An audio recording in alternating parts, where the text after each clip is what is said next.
Hello, everyone. I'm pleased to welcome Jim Keller to my YouTube channel and podcast today. Jim is a microprocessor engineer known for his work at Digital Equipment, AMD, Apple, Tesla, and Intel. He was co-architect for what were among the earliest of 64-bit microprocessors, the EV5 and EV6 digital alpha processors designed in the 90s. In the later 90s, he served as lead architect for the AMD K8 microarchitecture, including the original Athlon 64, and was involved in designing the Athlon K7 and Apple A4 through 7 processors. He was also the co-author of the specifications for the x86 64 instruction set and hypertransport interconnect. From 2012 to 2015, he returned to AMD to work on the AMD K12 and Zen microarchitectures. At Tesla, he worked on automotive autopilot hardware and software, designing the Hardware 3 autopilot chip. He then served as senior VP of silicon engineering, heading a team of 10,000 people at Intel. He is presently president and CTO at TensTorrent, building AI computers. He's also my brother-in-law, and we've talked a lot over the last 20 years. He was a friend of mine before he married my sister, and we've known each other for a very long time since we both lived in Boston. So I'm very happy to have you to talk to you today, Jim. I'm really looking forward to it. So thanks for agreeing to do this. Sure thing. So let's walk through your career first. It takes some unpacking. Your resume takes some unpacking to be comprehensible, I would say. So let's start with Digital Equipment. You were working on very early stage sophisticated microprocessors. So tell me about that. Well, the long story is, I graduated college as an electrical engineer, with a bachelor's, and I took a job in Florida because I wanted to live on the beach. And it turned out to be a really interesting job. I was at Harris, and I spent like 2 years working in labs, fixing up electrical equipment and doing some networking stuff and some digital design. And at some point, a friend told me I should work at Digital. So I read about Digital, and I literally read the computer architecture manual for the VAX 780 on the plane on the way to the interview. And then I interviewed them with a whole bunch of questions because I just read this architecture spec, which I didn't know that much about, to be honest, but I was kind of a wise ass as a kid. And they hired me because they thought I was funny, I think. And so I got my architectural education working on the VAX 8800, working for a guy named Bob Stewart, along with some other really great architects. So I spent about 7 years in that group, learning to be a processor architect. And then I spent a little time at Digital Research in California for 6 months, and then went back and joined the Hudson team where they were building alpha processors, and became co-architect with Pete Bannon on EV5, and then with Dirk Meyer on EV6. Now those chips, about 15 years, and we worked on, I would say, 3 very successful shipping products, and then a couple other products that didn't get to market. So those chips, from what I remember, were remarkably ahead of their time, but that didn't seem to save Digital Equipment Corporation. Yeah. Is that fair to say? That's definitely fair to say. So Digital literally made the world's fastest computer in the years they were going out of business. And there was a complicated market dynamic. Digital was very successful building mini computers in the mini computer age, which replaced the mainframes to a large extent. But they missed the boat on the PC revolution and let's say workstations. And they had a big, expensive computer mindset right when computer prices were falling a lot. So we were building really fast processors for server and high-end workstations, and the market had kind of moved on, and let's say a lot of crazy things were going on inside the company at the time. Yeah, well, we're going to return to the topic of crazy things going on inside computers, but it's interesting to note right there. So that's a situation where a company has a great product, but doesn't know how to launch it into the marketplace, or is blinded by its own preconceptions. It can't even see necessarily what it has. Tougher than that. Gordon Bell was CTO, and he was a really brilliant computer architect, but he also had really good, let's say, observational skills. And like midway through the VAX 8800, he decided the technology we were using was too little, too late, and redirected the program, and it became a very successful product because he knew what was going on and he made decisions like that.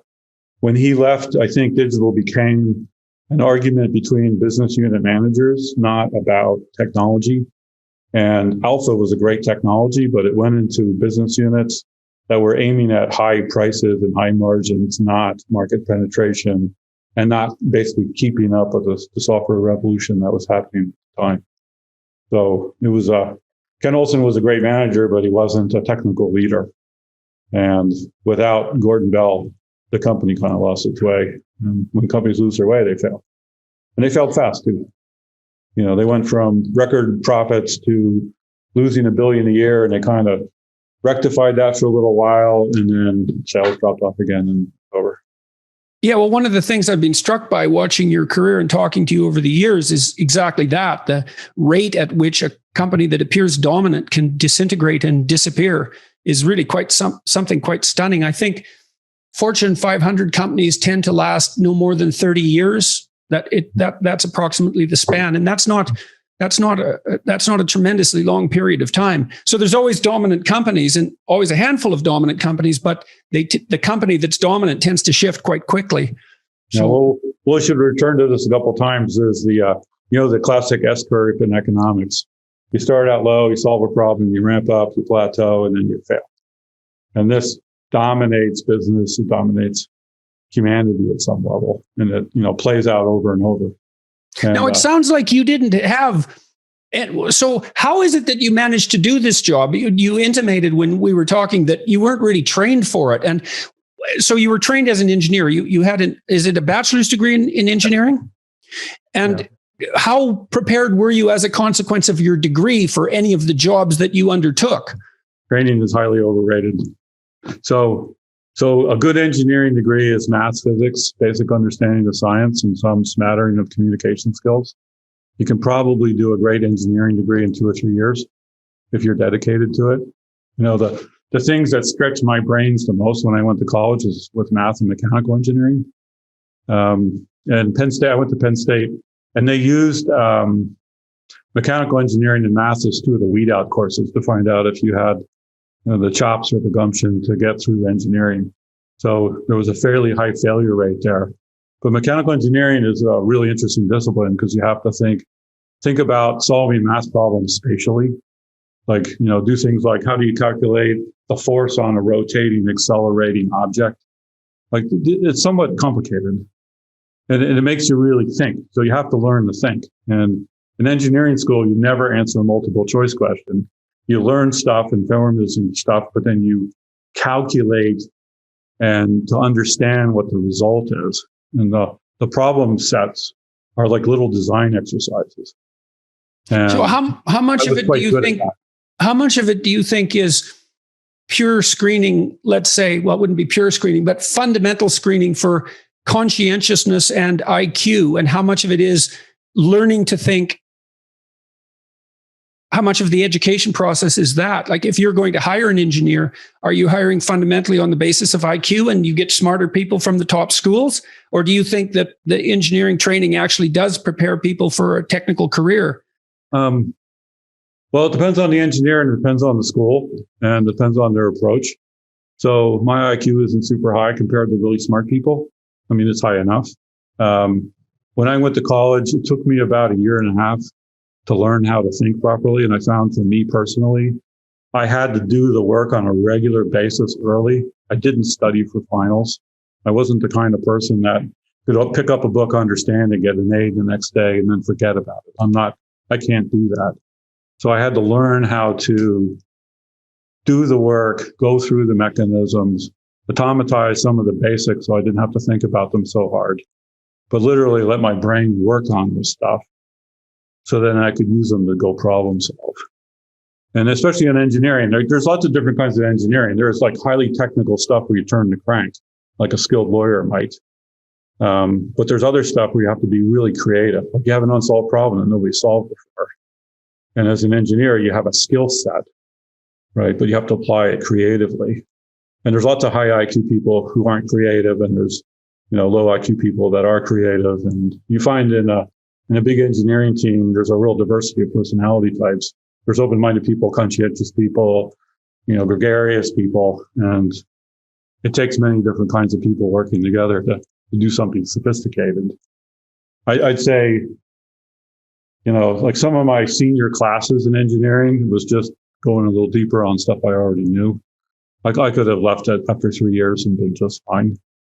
But I do think the work I did help me, be an engineer. But then the problems I saw, I worked on after I graduated college, like in school, most of the problems you're given, there's a known answer because they're in a book, and you're in a room with 20 people and they're doing the same stuff. When you're an engineer working in the company, they never have two people the same thing to do because that's a waste of money, right? And when you start engineering, you're given relatively small tasks by, your manager or supervisor. But as you go along, at some point, depends again on who you are, you're working on stuff that you don't even know how to deal with. There's no answer in the book. So but it's not like physics, right? Like physicists are a funny bunch. I realized this the other day that physicists, they're supposed to work on stuff that's unsolved. Whereas engineers, there's a big repertoire of engineering, and then it's reduction to practice. And then the world's complicated. So when you go build a new bridge that's never been built before, it's not like bridges are an unsolved problem. This particular bridge hasn't been solved before. There may be unique challenges to it, but it's not like physics where you're looking for an unknown particle or, there's a pretty big dividing line between engineering and pure science. Engineers typically work in domains where there's many, many knowns, and the unknowns are problems of the combination of, reality, complexity. Whereas physics in principle, they're working on stuff that's fundamentally unknown. As soon as it's known, they have to move on because then it's engineering. Like physicists, translate the unknown into engineering, and engineering applies known concepts to unknown problems. Okay, so now you went from digital to AMD, and you Right. learned how to design microprocessors. So at AMD, you worked on the K8. Yeah. And at that point, AMD was losing ground to Intel. Yes. And so how did you fix that? So basically, Dirk Meyer and I were co-architects of EV6, the third alpha chip. He left a digital to AMD about a year before I did. He started the K7 project. When I joined, I started the K8 project, and then worked with him significantly on K7 as well. And how did we do it? Well, yeah, so those were 64-bit chips that you guys designed to compete with the Intel chips that had dominated the home computer market at that point. Well, so there's a funny thing, which is, like at some level, building fast computers isn't that hard, right? So you have to have a goal.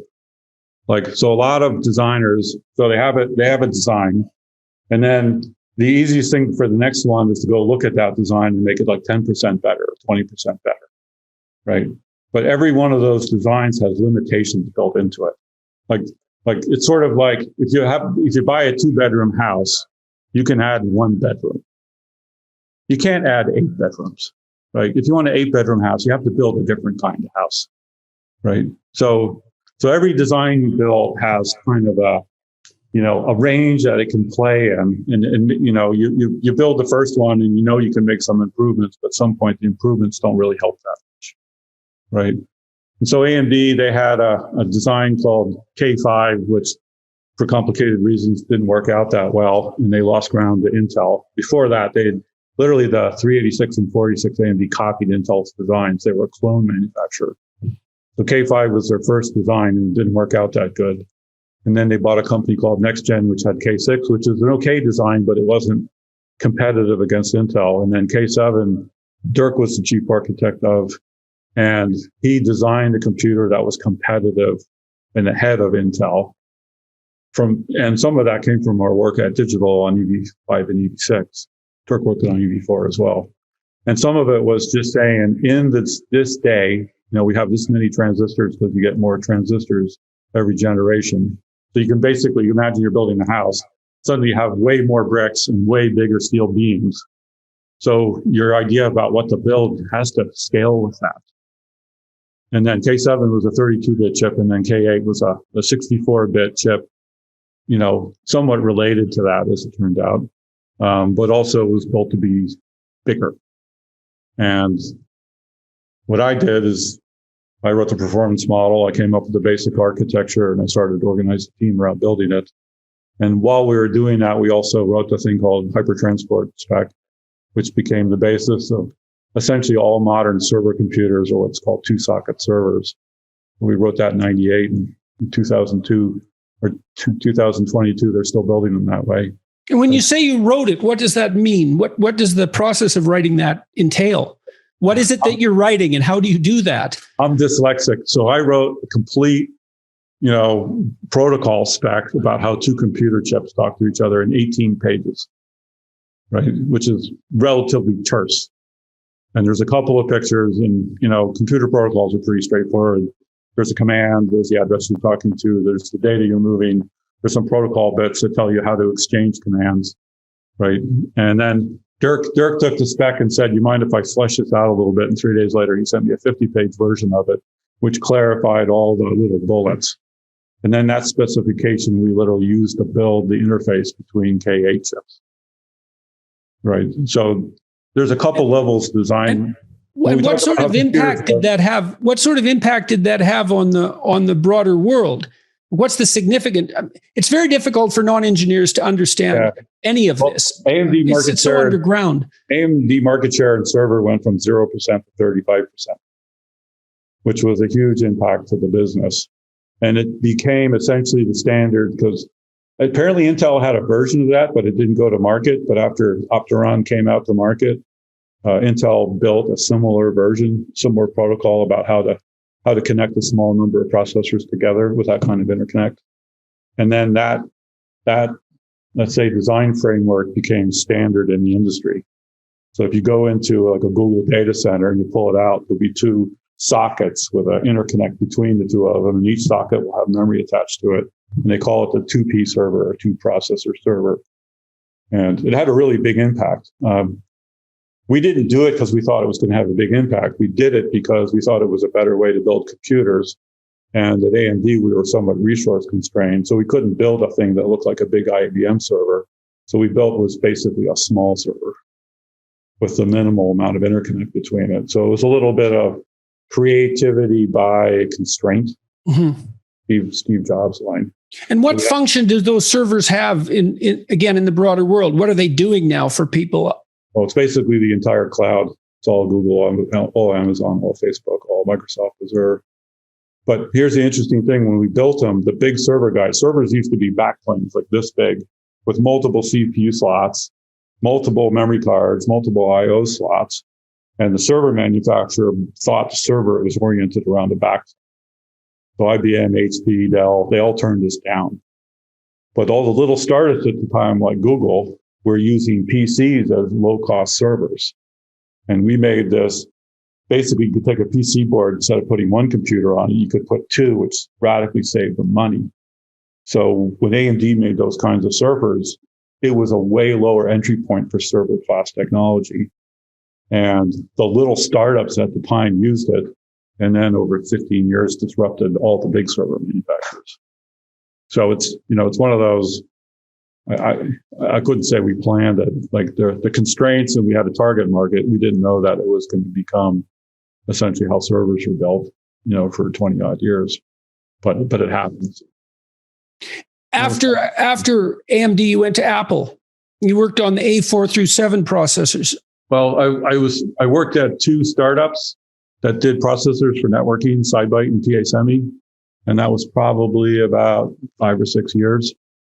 And then I joined Apple in 2008. So I guess it must have been 8 years. I was AMD 98, 99, 2000, and then I worked at startups for about 8 years, and then I went to Apple. Yeah, and worked on mobile processors. And so tell me about those chips and what you did at Apple, First, and what that did. I had some friends that were working at Apple, and they wouldn't tell me what I was going to work on. So when I interviewed there, they said, "Oh, you should just come here; it'll be fun." And I didn't actually know what I was going to work on. They had a group called Platform Architecture, run by a guy named Mike Colbert, who was like the unofficial CTO of Apple. He worked for Steve Jobs, and he had a group of architects that looked at what Apple was doing and figured out what they should do next. And I worked on a MacBook Air definition, like I wrote the power management spec and just did some other architecture work, which ultimately was an NVIDIA chip called MCP89. And then I was one of the chief architects of, 4 generations of SoCs, what's called A4, A5, A6, A7. And we did a lot of stuff there but the division was, And SoCs are what? Yeah, system on a chip. Oh, yes. So to pack a computer into a phone, you have a piece of silicon about that big, and all the components, the CPU, the GPU, the I/O, are all on the same chip.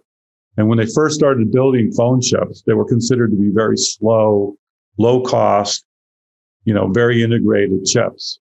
And we thought if you looked ahead, because technology shrinks about every 2 years, in about 6 or 8 years, we'd have enough transistors on a phone chip that it would be more powerful than a PC at the time. So we started architecting computers, interconnects, and other functions so that when we had enough transistors, we could literally have, a high-end desktop in a phone. And Apple's DNA is you create the product that kills your current product. So you create the product that kills. So every company has a great product, and they worry about competitors coming in and kill it. And Apple wanted to be the first to kill their own products. So Steve Jobs thought phones and tablets would replace PCs. And he wanted to be the first to do it. He didn't want somebody else to do it to him. And did you know Jobs? No. I've seen him a couple times. I said hi to him twice. I felt like I knew him pretty well. Everybody at Apple did. Like when Steve wanted something done, everybody knew the next day. My boss, Mike, talked to him every single day, multiple times sometimes. We used to joke, like we'd walk in Mike's office and he'd be holding the phone out like this. He goes, "It's Steve, he's pissed." We're like, "Yeah, so what?" But Mike could translate what Steve wanted into engineering stuff, and Steve trusted Mike a lot. And like he could translate the vision into engineering. And Steve's judgment on stuff like this is spectacular. So, and do you have any sense of why that is? I mean, Jobs was famously, obviously originated Apple and then was famously brought back in to save them when they were in danger of extinction, and then in fact did seem to save them. And you never know when you hear about these things from the outside, how much of that is sort of the mythologization of a person and how much of it is, this person was really singular and unique. Yeah, and so definitely singular and unique. In your psychological parlance, as we've talked about, he would be considered high in openness and disagreeableness, right? And I think negative emotionality. Like he was a very difficult person. But the solution to, things could go really bad and being disagreeable was, I'm going to make it as great as possible. And he was willing to take the risk for that. His public persona was very well practiced. Mike used to say the worse the practice for the, Apple keynotes, the better they would go off. Like he was throwing iPhones, at one of the iPhone, pre-launch practices because nothing was right. But then when he showed up and, his persona of, technical explainer, let's say, that was very real. That's what he wanted to portray, and he believed every single bit of it. You could tell. So, any engineers when I joined Apple, I watched some of his early keynotes when he came back to Apple and changed the Macs. It was, it's inspiring. But, it's also super tough, right? Because he went into a company that was very dysfunctional, had a whole bunch of, engineering groups doing basically random stuff. Let's say senior managers who felt like they owned their product lines and knew what they were doing. And, Steve wanted them to do what he wanted them to do, and they didn't want to do it. And I'm pretty sure he cleaned house pretty thoroughly. And he famously reduced the product line from, who knows how many products, to like 4. There was consumer and professional. So do you think it was that disagreeableness? I mean, we hear all the time now in the modern world about the necessity for empathy and so forth. And that's the agreeableness dimension. And you're making the claim that Jobs was low in agreeableness and that he was able to kill off malfunctioning projects. And that's not exactly a nice thing to do. And so imagine you go to a room full of people who dedicated their life in the last 5 years of their work, 5 years of their careers, building products that you can't sell. And you say, we have to do something completely different. And everybody's, every day as an engineer, you work on something, you embrace it, you love it, care about it. Like engineers are very emotional people somewhere in their pointy little souls, right? But if it's not working out for whatever reason, you have to do something different. And if you listen to everybody, you'll never change anything, right? It's difficult to get people reoriented. Now, another line you gave me, I don't know where it came from, is you run fastest when you're running towards something and away from something. Mm-hmm. Yeah, that was from animal experimental literature. If you threaten a rat and offer to reward simultaneously, it will run faster towards the reward than if you just reward it. Because you get all your motivational systems on board that way. Yeah. So Steve was very good at the vision. We are going to build this beautiful computer, right? And you better goddamn build it now or you're going to die. So that was his, okay. So the openness, super highly motivated. So that's the creativity dimension. That gives him the vision. He's extroverted. Can he communicate enthusiastically? He can certainly put on the act. I have no idea if he was an extrovert or not. I never saw him be extroverted in any natural setting. I've seen him walk around. Like I said, we used to see him in the cafeteria. He was visible on the Apple campus even until his last days. He didn't like to be bothered. Like he didn't go up to Steve and say, "Hey, Steve, how's it going?" Right. Well, that would be reflective of basic disagreeableness too, right? It's hard. Sometimes people can communicate very effectively, communicate a vision because they are high in openness. Extroverted people are enthusiastic and assertive, so they tend to be verbally dominant and can inspire people because they generate a lot of positive emotion, but that can be mimicked by openness. So you have to remember, like Steve was part of Pixar and very much part of Hollywood and, creating movies and creating personas and characters and archetypes.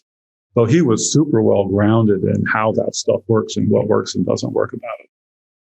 Right. And he had an unerring eye for beauty and elegance. And he remarkable. cared about it. And he would fight for that. And that's hard. It's very hard to fight for beauty and elegance. And I suspect it's particularly hard. Perhaps, maybe I'm wrong about this, but I would think that would be a hard sell to at least a subset of engineers.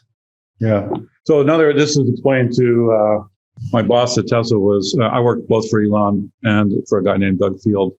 And Doug said there's this productivity graph versus order. So at the origin is zero productivity and chaos, right? And then as you add order to your design methods, your productivity will go up. And what happens with engineers is they understand that as they get better processes, they get better trained, they get better at working together. Every single thing that makes the whole organization more orderly improves productivity. Unfortunately, that peaks at some point, and then too much order, productivity goes down. And so then, as I say, any idiot can see you should be at the peak. Enough order to really be effective, but not so much order you grind to a halt. But why can't you stay there? And the reason is once order takes over the organization, it's unstoppable. Right? It feels good. You get even better at doing what you're doing. You get even more organized. You micromanage your time even better.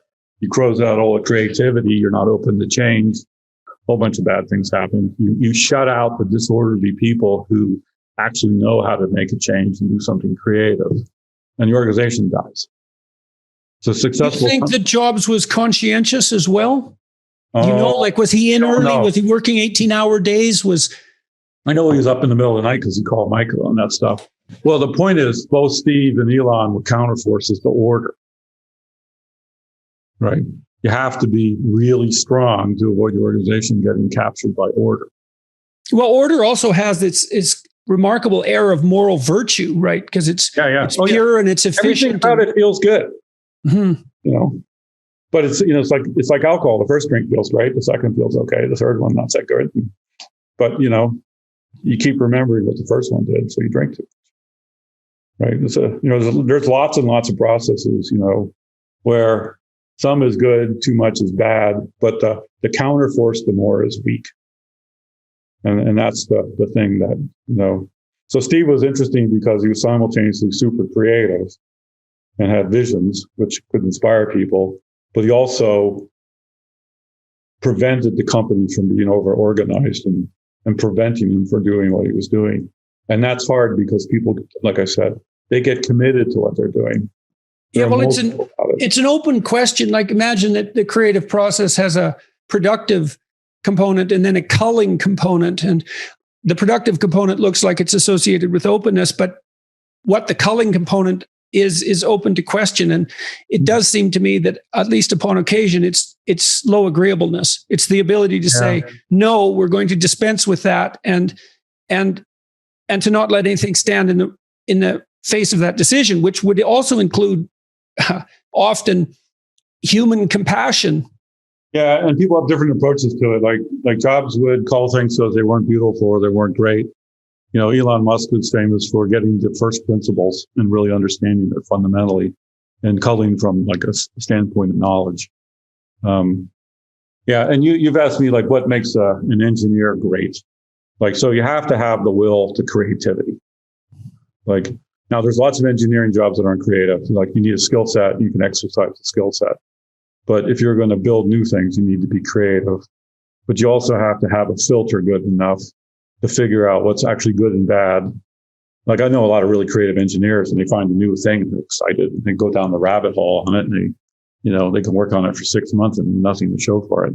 So you have to have that conscientiousness. I don't know if it's conscientiousness, disagreeableness, that taste on how. Well, the conscientiousness would keep you working in the direction that you've chosen and doing that diligently and orderly. The low agreeableness, well, that's the open question because agreeableness is such a complicated dimension. There's obvious disadvantages and advantages at every point on the distribution. I mean, disagreeable people are often harder to work with because they don't care much about your feelings. But one thing I've noted about working with disagreeable people is you always know what they're thinking. And if you want someone to tell you what's stupid and wrong, they're perfectly willing to do that.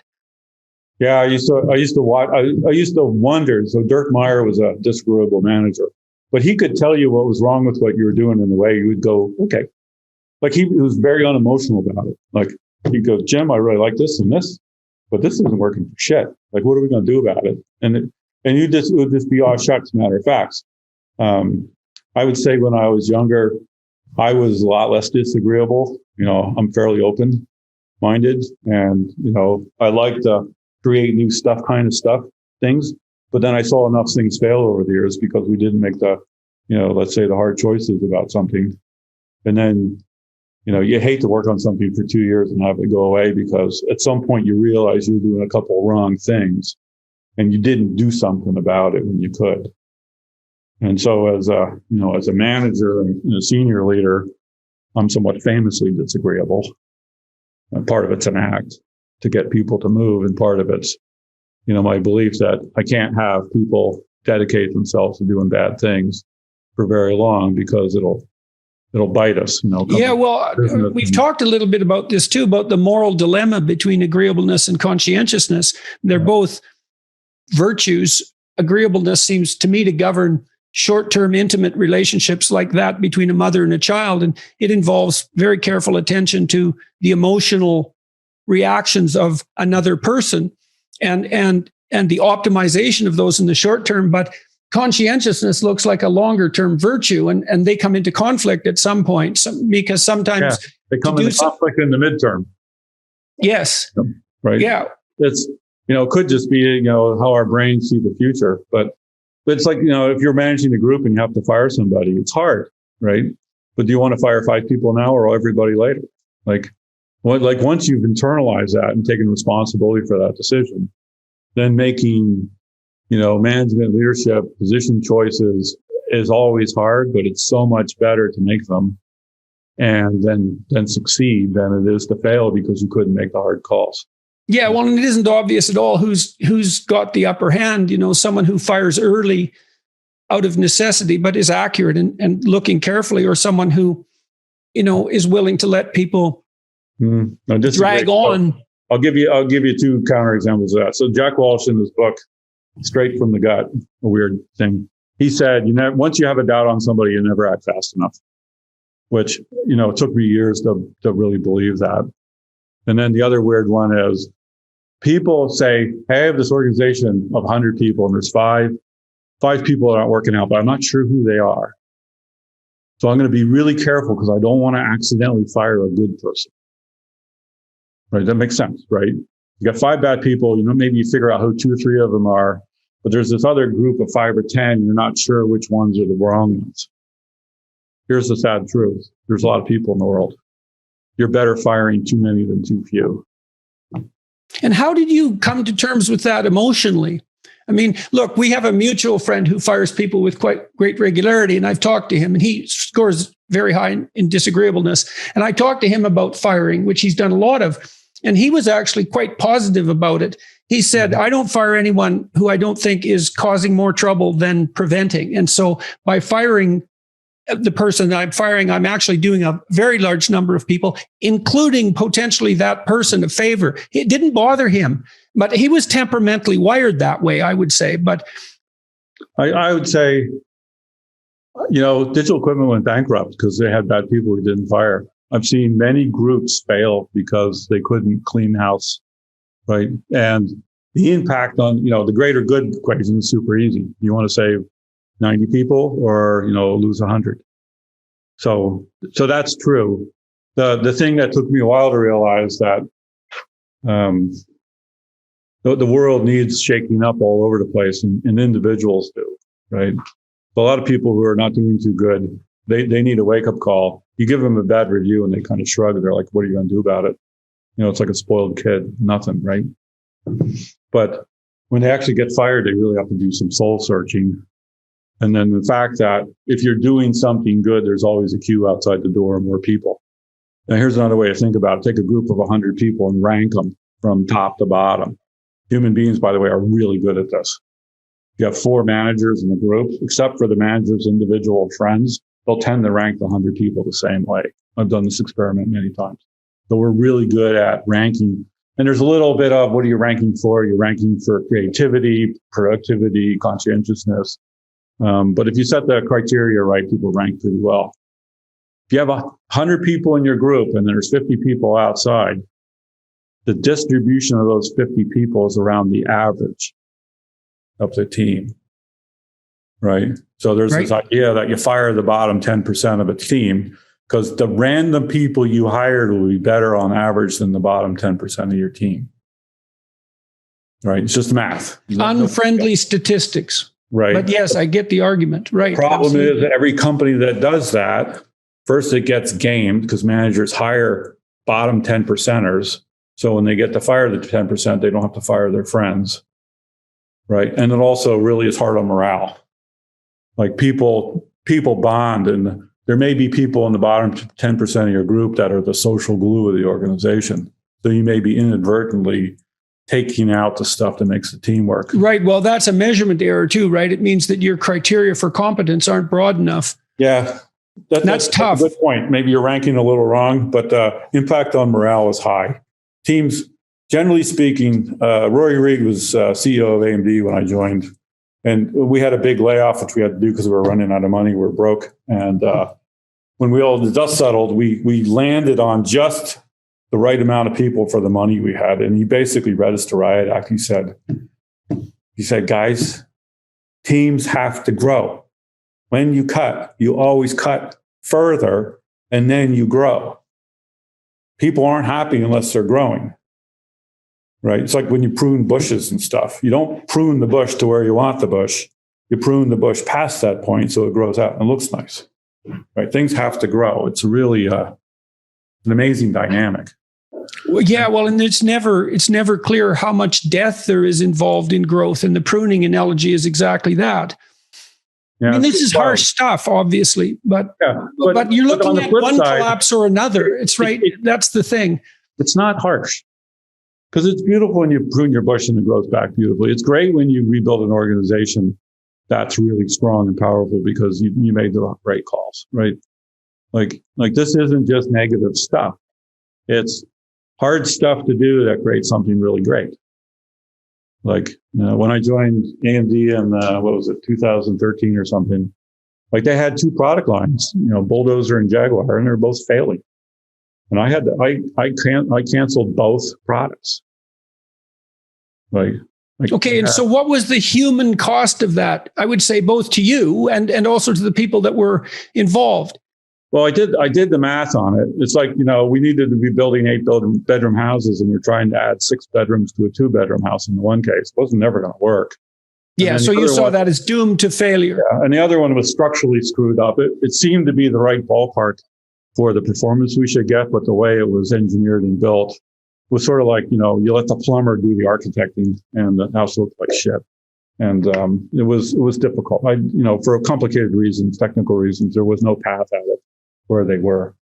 And when I realized I had to cancel them, it was sleepless nights. Here we are. We had revenue on that. We had people committed to it. People really liked it. When I canceled it, especially on the Jaguar team, a significant number of people quit because they were angry about it. There was some pretty big reorganizations. There was some management we had to let go. The best architect at the time, one of the best architects at AMD he really was my way or the highway. And he was, he could not communicate what he was doing. So I let him go, which is a strange thing to do. So if you'd ranked the organization, you would rank him near the top. And I let one of those guys go because he was ineffective working with the team. And how did you justify that to yourself? And how did you check yourself against stupidity and ignorance and, self-interest? And how did you know that what you were doing was right? Well, I'm a little lower in conscientious than I should be for a senior leader, first of all. So I knew this wasn't going to work. So you're in this space. The direction I'm going is not going to work. So you know how mosquitoes work? Mosquitoes are fun. So they detect two things. They detect water vapor and carbon dioxide. So mosquitoes will fly along in a direction as long as the water vapor and carbon dioxide are staying the same or going up. But as soon as it starts to go down, they change direction in a random direction. Right? And within a couple of turns, they're aiming right for a mammal they can bite. It's gotten colorful. So if you know you're going in the wrong direction, a change in direction maybe is just as bad, but there's some chance it's good, especially if you're somewhat smart and you have some experience. Right. So there was a whole bunch. So even a random move is better than no move if the outcome is certain failure. And so that is some justification for taking a risk. Now, there's an infinite number of failed directions, but you're somewhat informed. Right. And then the other problem is like when you build a house, it has a foundation. Once the foundation is built, it's very difficult to change the top of the house a lot. Like if you have a foundation for a 2-story house, it's hard to make it into an 8-story house. So when we cancel those projects, we consciously reset some design methodologies, some team organization, some leadership, some, let's say, we said we're going to have the best in class leadership, design methodology, and some of the architectural tools. We're going to take those as givens. Now that the land has been cleared, we had the opportunity to go back and do that. And it was interesting in the design teams. It turns out there was some very good pieces, in the 2 processors they had, but they weren't working together organically like they should. And the framework of the design wasn't big enough. And then the tools over the years have evolved into lots of little local improvements, but it wasn't really the right tool set.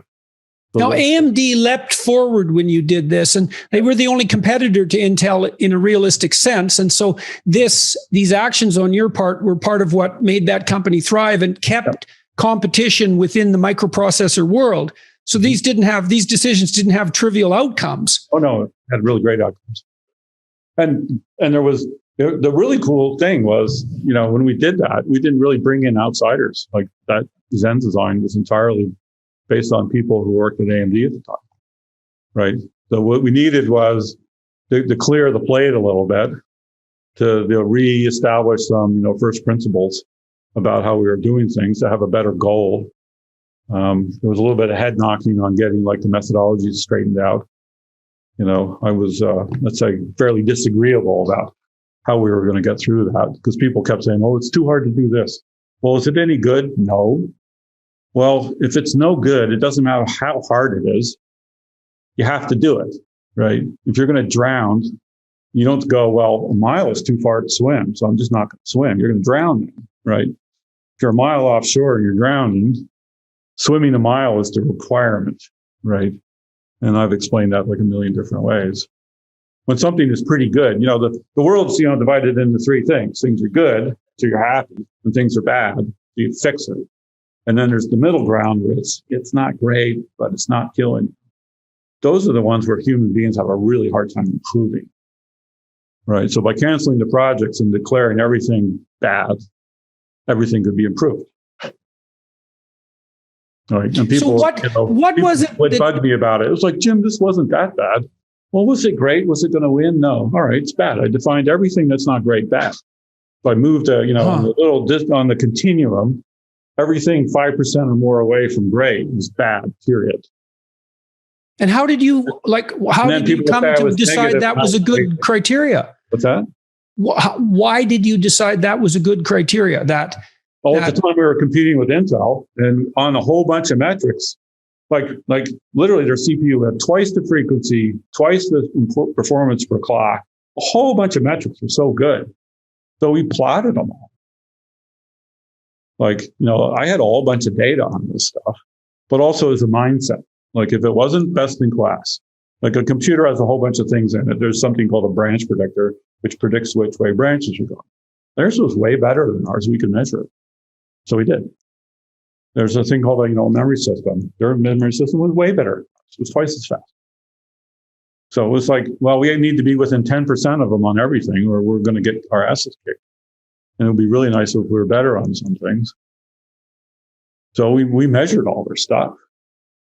Like if you're going to compete, like in basketball, you don't just play yourself. You try to see what the other teams are doing. What are they good at? What are they bad at? Every coach is great at doing analysis of all the competition. And then you win two ways. You meet the competition with what they're good at, and then you have some secret plays that you're better at and surprise them. So you went from AMD to Tesla. Mm-hmm. So, and we talked a little bit about Elon Musk. I want to ask you about him and your experiences at Tesla, but also, and what you did there. Sure. So let's talk about Elon Musk to begin with. Sure. Well, he's a pretty public guy, so I don't know that I can add that much. Well, kind of what you said about Steve Jobs, was it true? Yeah, it's mostly true. Like Elon's the real deal. He's a really good engineer. He has this belief that he can learn deeply about anything fast, and he's practiced it and he does it. I've seen him do it. Like he gets into lots of details. He has done 5 impossible things. Yeah. It's pretty respectable, and he likes the details and he has a good eye for it. Usually before Tesla, when you do a technical presentation, you have some kind of methodology for presenting the problem to an executive. What's the problem? What's the background of that? Elon is solution first. Like, if I don't like your solution, I don't care about the stupid problem and your data. Just forget it. What's the solution? Is the solution great? Then everything else is backup. What's the data behind that thing? Oh, we've got the data. What was the problem? Like, how did you figure this out? Oh, here's the original problem we found. Like he likes, he has a reverse order for most people. Most people tell you a story. It's a problem. Here's how we figured it out. Here's the background data. Here's how we built the solution. Here's the solution. Here's the next steps. Like that's a typical technical presentation. It's not a bad idea. Elon hated it. Like, stop with the bullshit. What's the goddamn solution? Can you give me an example of that? We had a problem with low resolution camera images, right? And we were trying to improve like how the computer perceived roads in like low light conditions. So we started with well, here's the resolution of the camera. Here's the light sensitivity. Here's the images we're getting. And he was like, what the? Do you have a solution or not? Well, yeah, we do. We have this software that does this. Well, page 12. Why is it on page 12? Page 1 of it, in a really good place. Here's the old image. Here's the new image. Here's how we did it. Right? That's what he wanted. Now, partly it's high bandwidth. So did that, so what I'm wondering is, what was effective about that? Was it that there was an ethos then that the most important thing that you had to bring forward wasn't a problem, but it was a solution? And so that people were striving constantly to generate and communicate solutions, which seems like a good strategy. Well, no, I think he's worried. So an engineer sees a problem and they start investigating it. And then as you're investigating, you develop understanding. And your understanding of the problem is good. Like, you would think that, right? You think that. Lots of people think that. Elon doesn't think that. Elon wants a solution, right? And if you're falling in love with your understanding and you're falling in love with your little details that you're... Well, that also feels like work. You mentioned earlier that just because it's hard doesn't mean it's useful. Right. And so focusing on a solution... You are focused like crazy on the solution. Mm-hmm. The best way to do that. So then you have two states, right? If there's a problem, there's two states. You have a solution and you don't have a solution. If you have a solution, it's on page 1.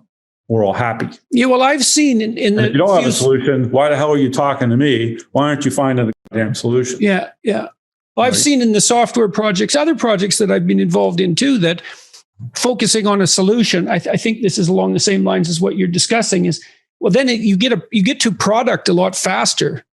It's like, this thing has to exist and work. Maybe it won't solve. And the problem with the problem is that you can indefinitely investigate the problem and expand it. And also that feels like work, but it's not saleable.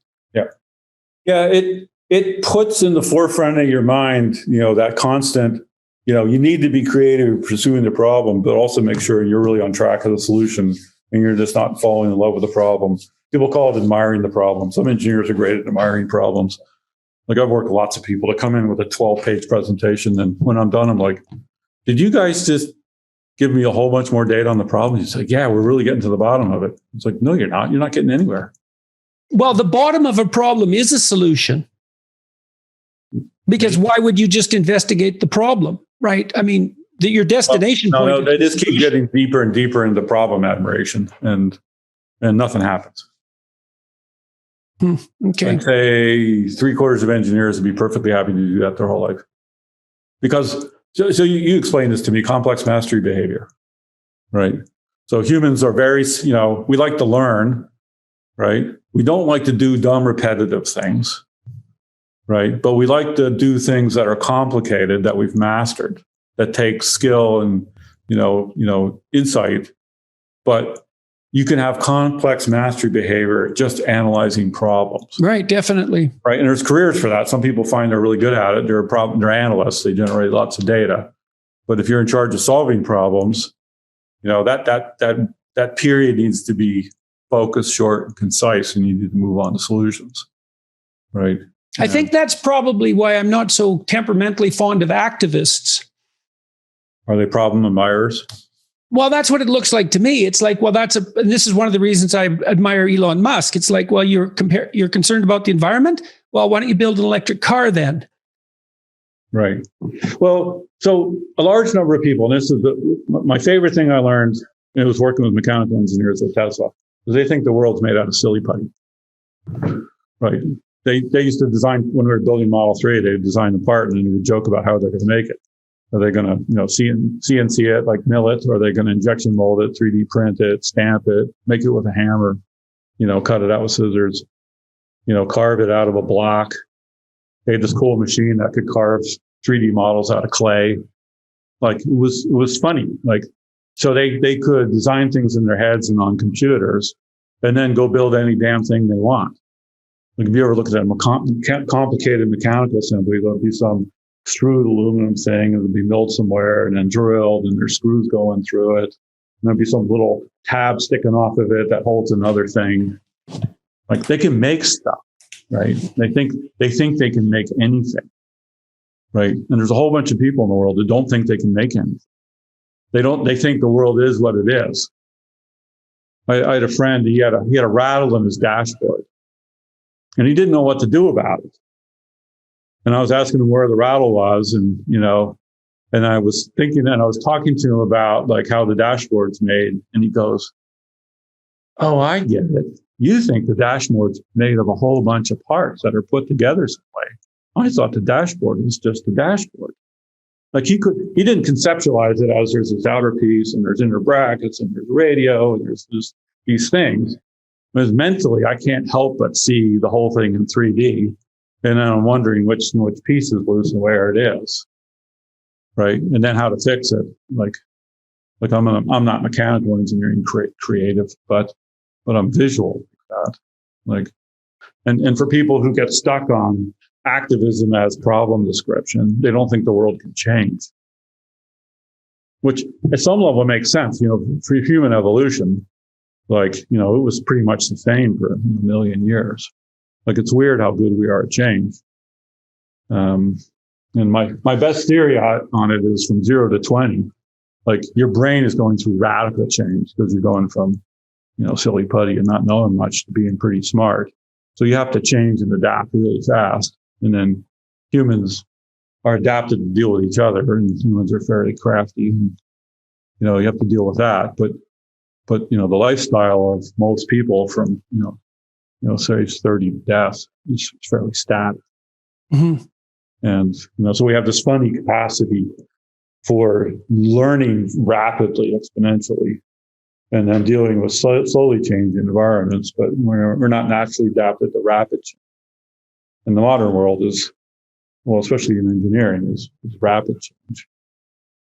And so the Tesla guy, it was just so funny. Like, you never knew what they were up to. Like, one day, like, they were working on the interior for the car, and they made this crazy looking model, which kind of looked like a car, but it turned out it was a thing you could move around and had the attachment points for all the interior parts.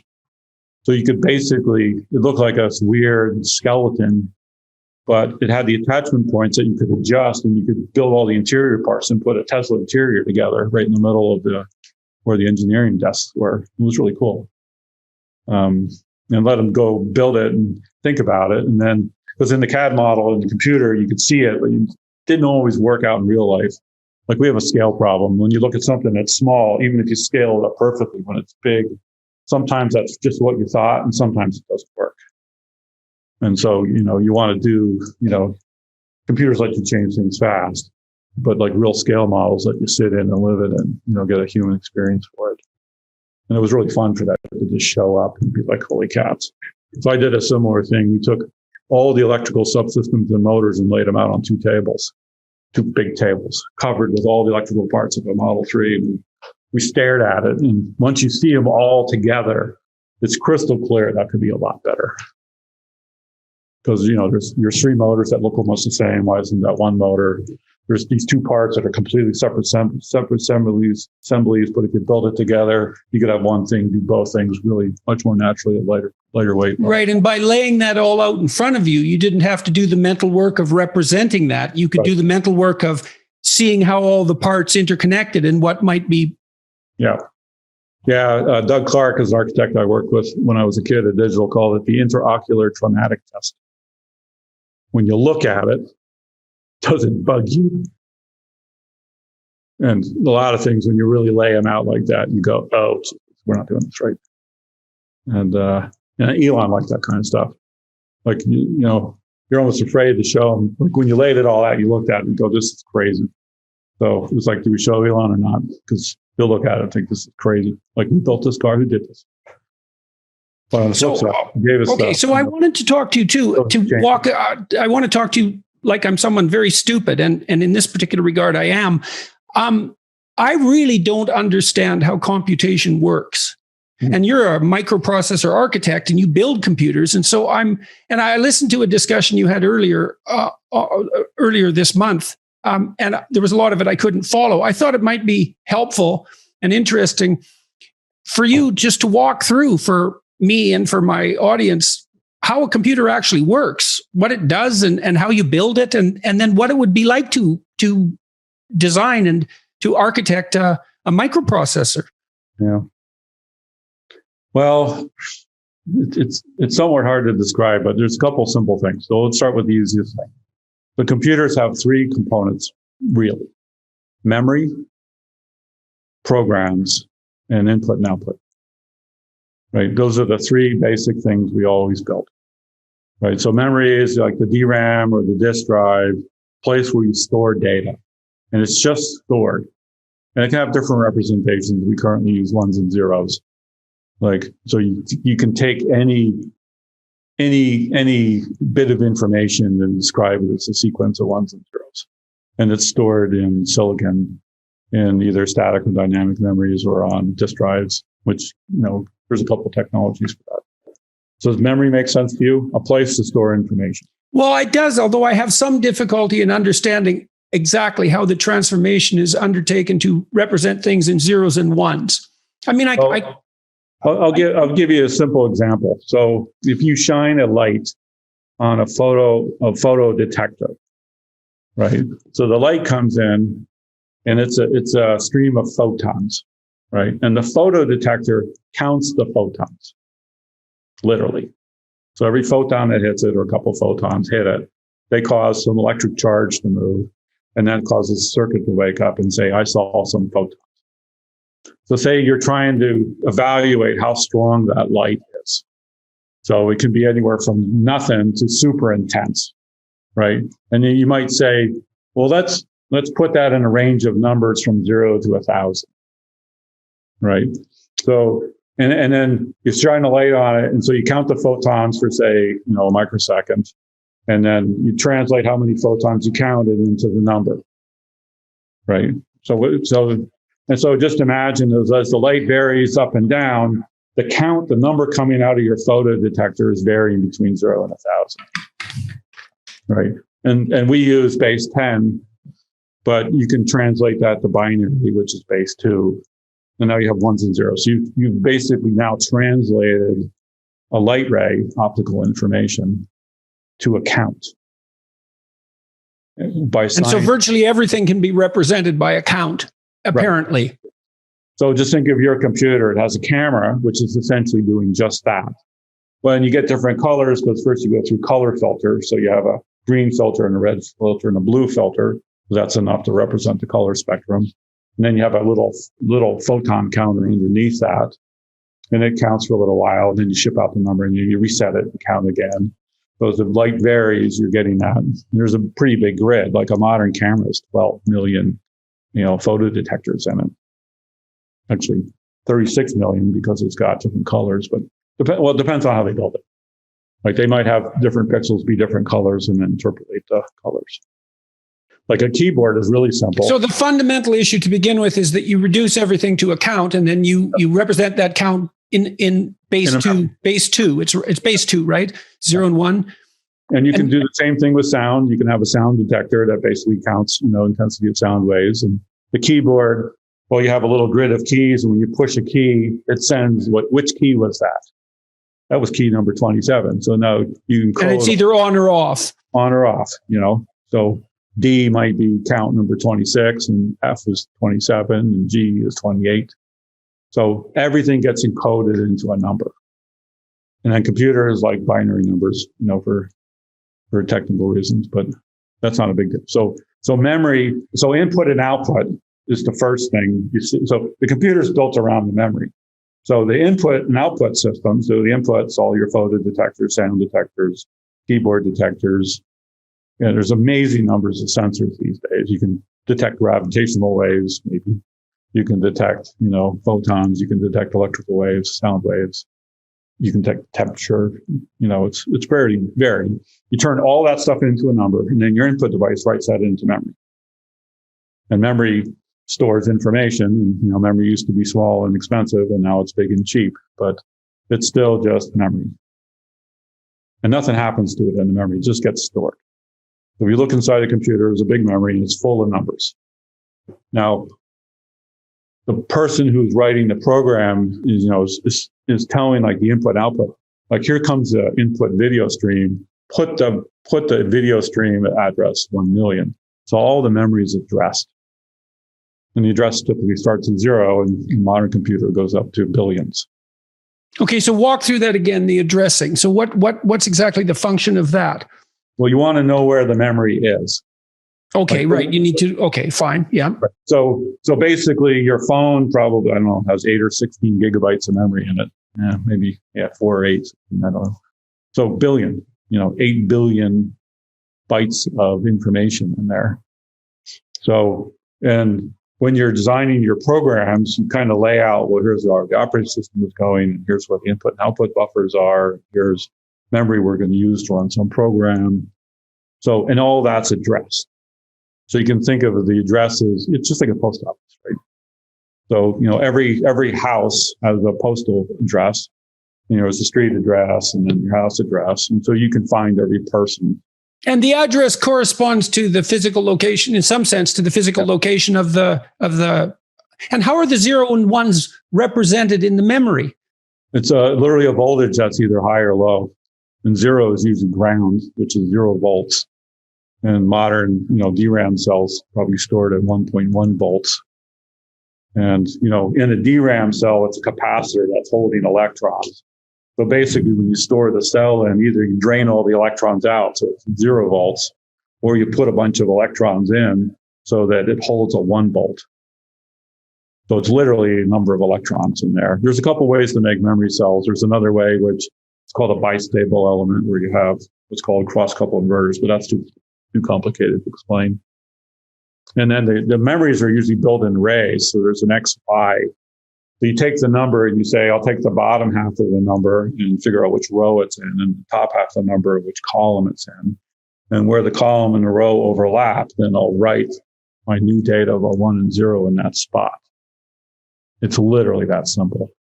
So if you look at a memory chip, you'll see this array of bits with little blocks on 2 edges. Usually, one side's the row, one side's the column, and then the bottom is what they call the sense ends when you read it back out again. So a memory process is you activate the row and column to a spot, which gives you the address of that bit. And then you drive the bit in and charge up or discharge that cell. And then it holds there. And it's super simple. You could build a memory with a pegboard. You could build a memory. People literally did, way back when there was something called Keller memory, where they had essentially the XY grid, and at each little place there was a little magnetic bead, which when you put the current through, you put the current in the same direction, you could make it be north to south and the opposite direction, south to north. So you basically remagnetize the little beads. So there's lots of ways to make memory, but currently the really dense memories are called dynamic memories, where you literally put charge in there. And then there's fun stuff that happens, like flash cells. The cells got so small that the electrons, from the quantum effects, tunnel out occasionally. So you put 25. Because there's some doubt about where the electron actually is. Yes, and sometimes it could literally jump out of the cell. Once it jumps out, it doesn't come back. So they got down to like 25 electrons in a cell, and they would wander off over a couple hours, and you have to refresh them. So periodically, you go back and you read the data before too much of it's escaped, and you write it back in. So it's called refreshing the memory. But DRAMs hold more charge than that, and then the flash guys figure out how to stack the cell. So modern flash chips, there's an XY grid, but there's also a Z dimension. They're like 256 layers thick now. So it's like a 3-dimensional memory. But the simple thing still is it's a linear range of addresses where you put some data. Okay, so that's memory. So the next component is programs. This is the compute part. So a simple program is A equal B plus C, right? So the data at address A. So when you write the program, you tend to use what they call variable names A, B, and C. But there's a tool called compiler, which will assign A to say address 100, and B to address 101, and C to address 102, right? And then the computer, when it's running, says, do what I told you to do. So you see this program, A equal B plus C. So you get B, you get C, you add them together, you put it in A, And typically what happens is you have what's called a local memory or a register file. So you get the data from memory into the register file. You do whatever operation you're told to do, like add, and then you put C back in memory. And what are the range of operations, or is that too broad a question? What are the fundamental operations? Apparently arithmetic. I've done this, like the number of operations that a computer does, like instruction sets can have 100 or 500 or 1,000 different instructions. But the most common ones are load data from memory to the processor, or the program ones. Store memory back. Those are your first two instructions. And then add, subtract, multiply, divide, clear, very simple. It's arithmetic.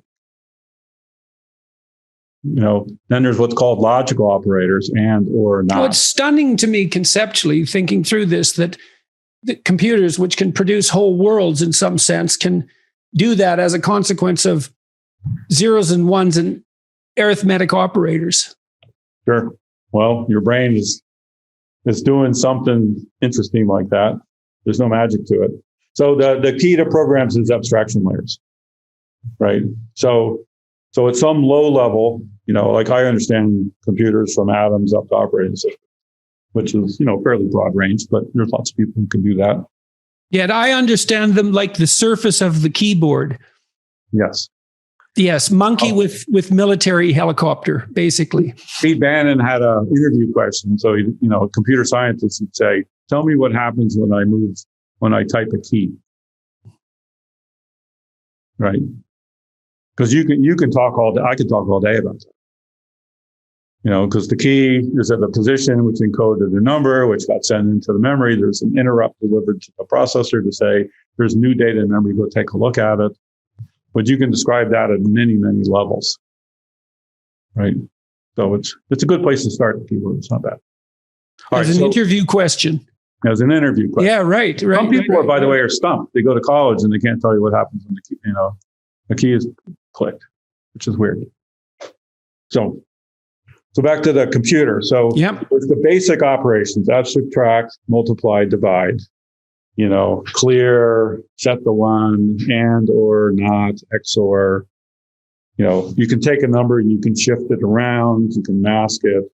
And so different architectures. And how are those operators discovered, Jim? I mean, I know that there's their arithmetic operators, and is that just the question of how was their arithmetic discovered? But I mean, there's a logic.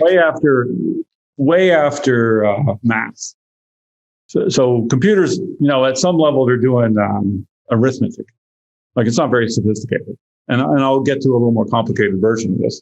And by the time we invented computers, people had pretty good idea of number theory. They'd figured out that base 10 was just one of the bases. You can have 2, 3, 4, 5, 6, 7, 8. The philosophers had worked out what logic is. If this is true and this is true, then this is true, or this is true. Like, the logical operators are real. Like, there was a whole bunch of math. It's the realism of them that's stunning to me. Yes. So there's the basic operator set, and then there's something called control flow.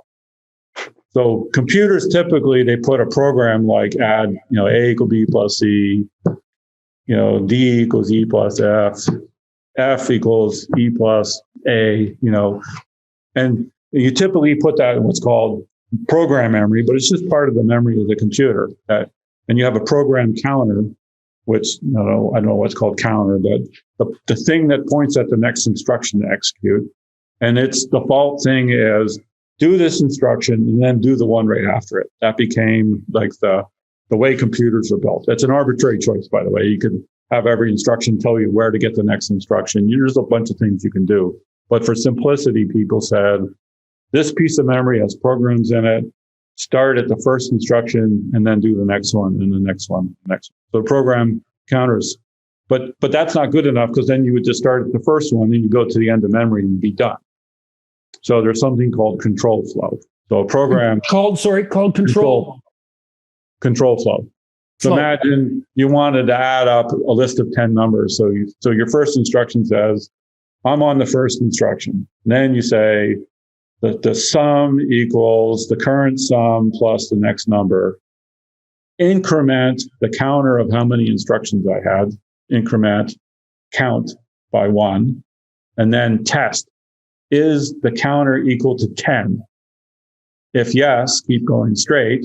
If no, go back to get the next number, right? So you created a little loop, right? So, and it turns out the computer scientists invented a whole bunch of kind of loop, what they call control flow constraints. Do this while X is true. Do this until the counter gets to a number, right? So you can create little, basically subprograms in the program, right? And then there's a couple you can test, like, hey, I need to decide if this is a dog or a cat. So if it's a 1, go look at here. If it's a 0, go look at that, right? So that's a conditional branch. There's loop branches. And then somebody famously invented subroutines. You notice how as he was writing the program, he'd write this little routine, but it would be used a bunch of different times. So rather than putting the code in multiple times, it was like define a word, and then whenever I need to use the word, I don't have to put the whole definition for the word. I just put the word in. So subroutine is like a local definition of something, or a local computation that's used multiple times. So your top level program might be go to the subroutine that counts up numbers, thumbs up numbers, and come back. Now go to the subroutine that checks whether it's your bank balance or not, come back. So the program just becomes sequential operation, control flow, like doing loops. Let's say do this until something's done. And then conditional branches that says, depending on value, do this or that. And then subroutines to do something atomic. And that's essentially all the program. Operations, loops, conditional branches, and subroutines. That's it. Now, why can computers construct worlds? So I still remember so if you look at your screen, the computer in front of you probably has 2 or 4 million pixels on it. Seems like a lot, right? And when they first started, televisions, when they lit up screens, they were scanning the little electron microscope, electron beam across a phosphorescent surface and lighting and modulating the intensity of the electron gun to make the little phosphors brighter, little. Right, and it writes one line at a time. Wrote one line at a time at an incredibly fast rate by human standards, and we saw that as continual. Right. Images and then continual motion. The phosphor was designed to decay at the rate, so by the time you came back to it, it had just gotten a little dimmer, and then you wrote it with the next value, so it didn't flicker. So your eye has some persistence.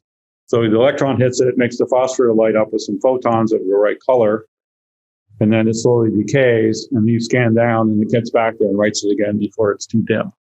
And so the screen on a phosphor-based television, is it analogous? It's analogous in some sense to the binary representation? The dot is on or off? That's entirely analog. So it's digitized in the sense, it's discrete, I'd say, in the sense that each little pixel, you can see the little phosphors in the screen. Right. You especially notice that when they went to color TVs, because they have a red, green, and blue thing in there. Right. And they would hit them with the. And they're essentially either on or off. Well, they have a range, so that beam is a variable intensity, right? So now modern computers work differently. So the screen in front of you has it literally has an XY grid, and it can address each one of those things, right? So you don't shoot a beam at it anymore. You have an XY, you decode. It's almost like the screen looks like a big flat memory, but instead of storing ones and zeros, it's storing color. But they have the same kind of decay property, and you write the new color, and there's a bunch of stuff. Now, here's the wild thing. Computers are now so fast, you can run a 10,000 line program for every single pixel on that screen. Right. So what does that imply? Well, it turns out for a whole bunch of reasons, like if you want to make something look really good on the screen, so the world is relatively continuous, right? So if you look at it, there's all this light reflecting around, there's all these things going on. There's no little pixels in the surface of your table, right? To make a discrete grid look that way, you have to, combine the colors you have to do a whole bunch of stuff. You have to pretend you're shining lights on it. You have to, there's a reflection from one surface to the next one. And it turns out when you have thousands of instructions per pixel, you can start to make those pixels look realistic. Right. The operations, if you go look in the pixel program, like it looks so beautiful, you think that's incredible. But if you look in the pixel program, it's load the data into the register, add it to a number, test it against a number, subtract something. There's something called clipping, like make sure the pixel doesn't get brighter than this and dimmer than that. It's all simple operations. Like there's nothing in the computer that's like do a, pixel operation. Right. Well, there might be a subroutine named that, but underneath it, it's just the same old stuff. Computers always do load, store, add, subtract, multiply, divide, branch. And so, so how far have we got? I'm listening to so many things. I'm having a hard time keeping track of the order. You mentioned earlier that computers consist of 4 elements. I believe that's what you said. Memory. Yep. Input and output. Yep. And compute. Program. Okay, 3. So I was counting input and output separately, but okay. And have we gone through all 3 of them? Yep. Okay. So memory is just a place to store bits. Yep. Input and output is typically a way to, it depends on what you're doing. You might just send bits from one place to another, but it might also be, you could say input and output in the computer and sensors are slightly different things. Like sensors, turn analog real world signals into bits. Into digital. Right. And then programs basically transform the data in some way. And programs is basically, operations like add, subtract, divide, and then branches that either let you build loops or make decisions, and then the hardware that lets you do subroutines to break the program into pieces. And that's pretty much it. So to some degree, you take the world, you transform it into on, off, or yes, no. Billions of those. Mm-hmm. And then you manipulate the yeses and nos or the zeros and ones. And that can produce almost any sort of phenomenon that you can imagine. Yeah, yes and no is not a very good, ones and zeros is better because then it's a mathematical representation, a digital representation of an analog reality. Something like that. And is the analog reality analog all the way down, or is it digital at the bottom? It's quantum at the bottom. So there's something called the Fine constant, which makes the universe look discrete, but it's a very, very small number. Like 10 to the right. So, and there's a fun fact, which is is that the Planck length? Is that associated with the Planck length? Yeah. And that's the smallest possible length, I believe. Yeah. Like the mass of the universe is 10 to the 40th, and then the Planck length is 10 to the minus 40th. And there's a physics thread about the mystery of why those things are 10 to the 40th and 10 to the 40th. All right, so let's move from that to I'm going to ask you, these are the questions. Well, I just want to say, so yep. The thing that makes computers do what they do is abstraction layers. So at the bottom, there's atoms. So there's engineers who know how to put atoms together in a way that makes switches, which we call transistors, right? So, and those guys are experts at that stuff, right? And they can operate at that level. Then there's another thing where you take multiple transistors together and you basically make what's called logic gates, which literally do the ands and ors and inversions, right? And then that's an abstraction layer. We call it, the physical design library or something like that. And then people take those and they make them up into adders and subtractors and multipliers. This is a well understood Boolean math. So how do you add 2 binary numbers? So you make those. And then there's another abstraction layer that says, all right, I'm going to take multiple operation units and put them together to make, part of the computer, right? And then there's a bunch of those blocks, and then that thing runs a program very simply. And there's a small number of people who write programs at the low level, but then there's people who use what's called libraries where they're doing some higher level program and so they're going to do a matrix multiplying and do this and that, but they don't actually write that low level code. So there's a stack of abstractions, and when something gets too complicated, you split the abstraction layer into 2 things.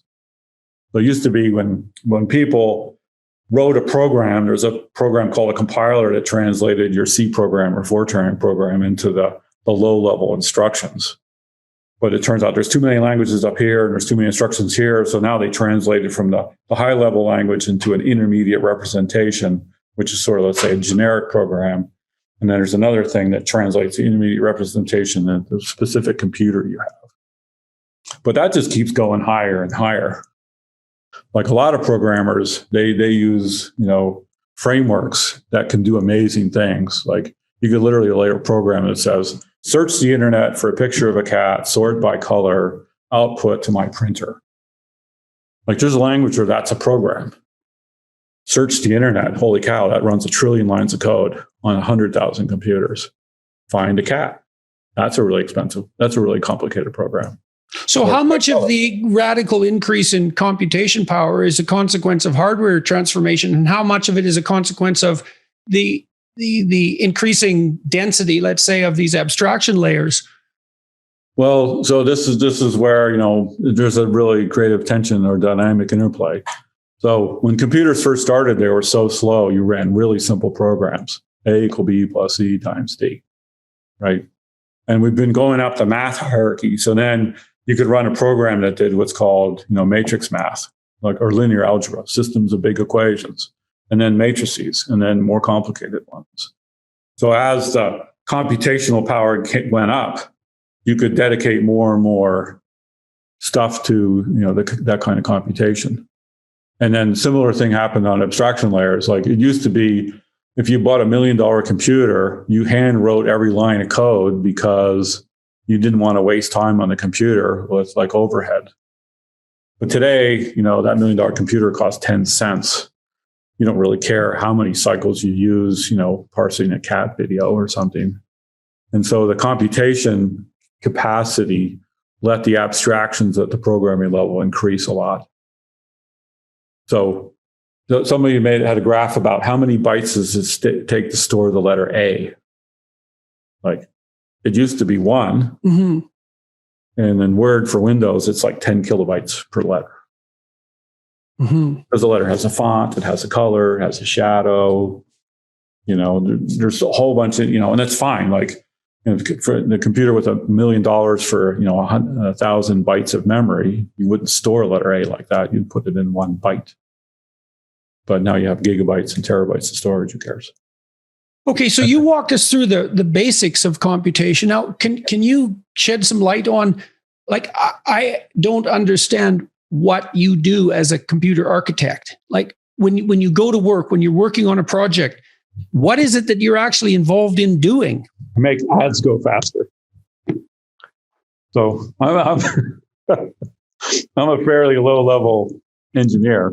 Low level in terms of the abstraction layers. Like I understand the higher layers, but I talk to the people who make transistors and AND gates and OR gates, and they talk to the people who know the atoms. Right. So and I hardly ever talk to the atom people, but I know something about atoms. So I build when I'm architecting stuff,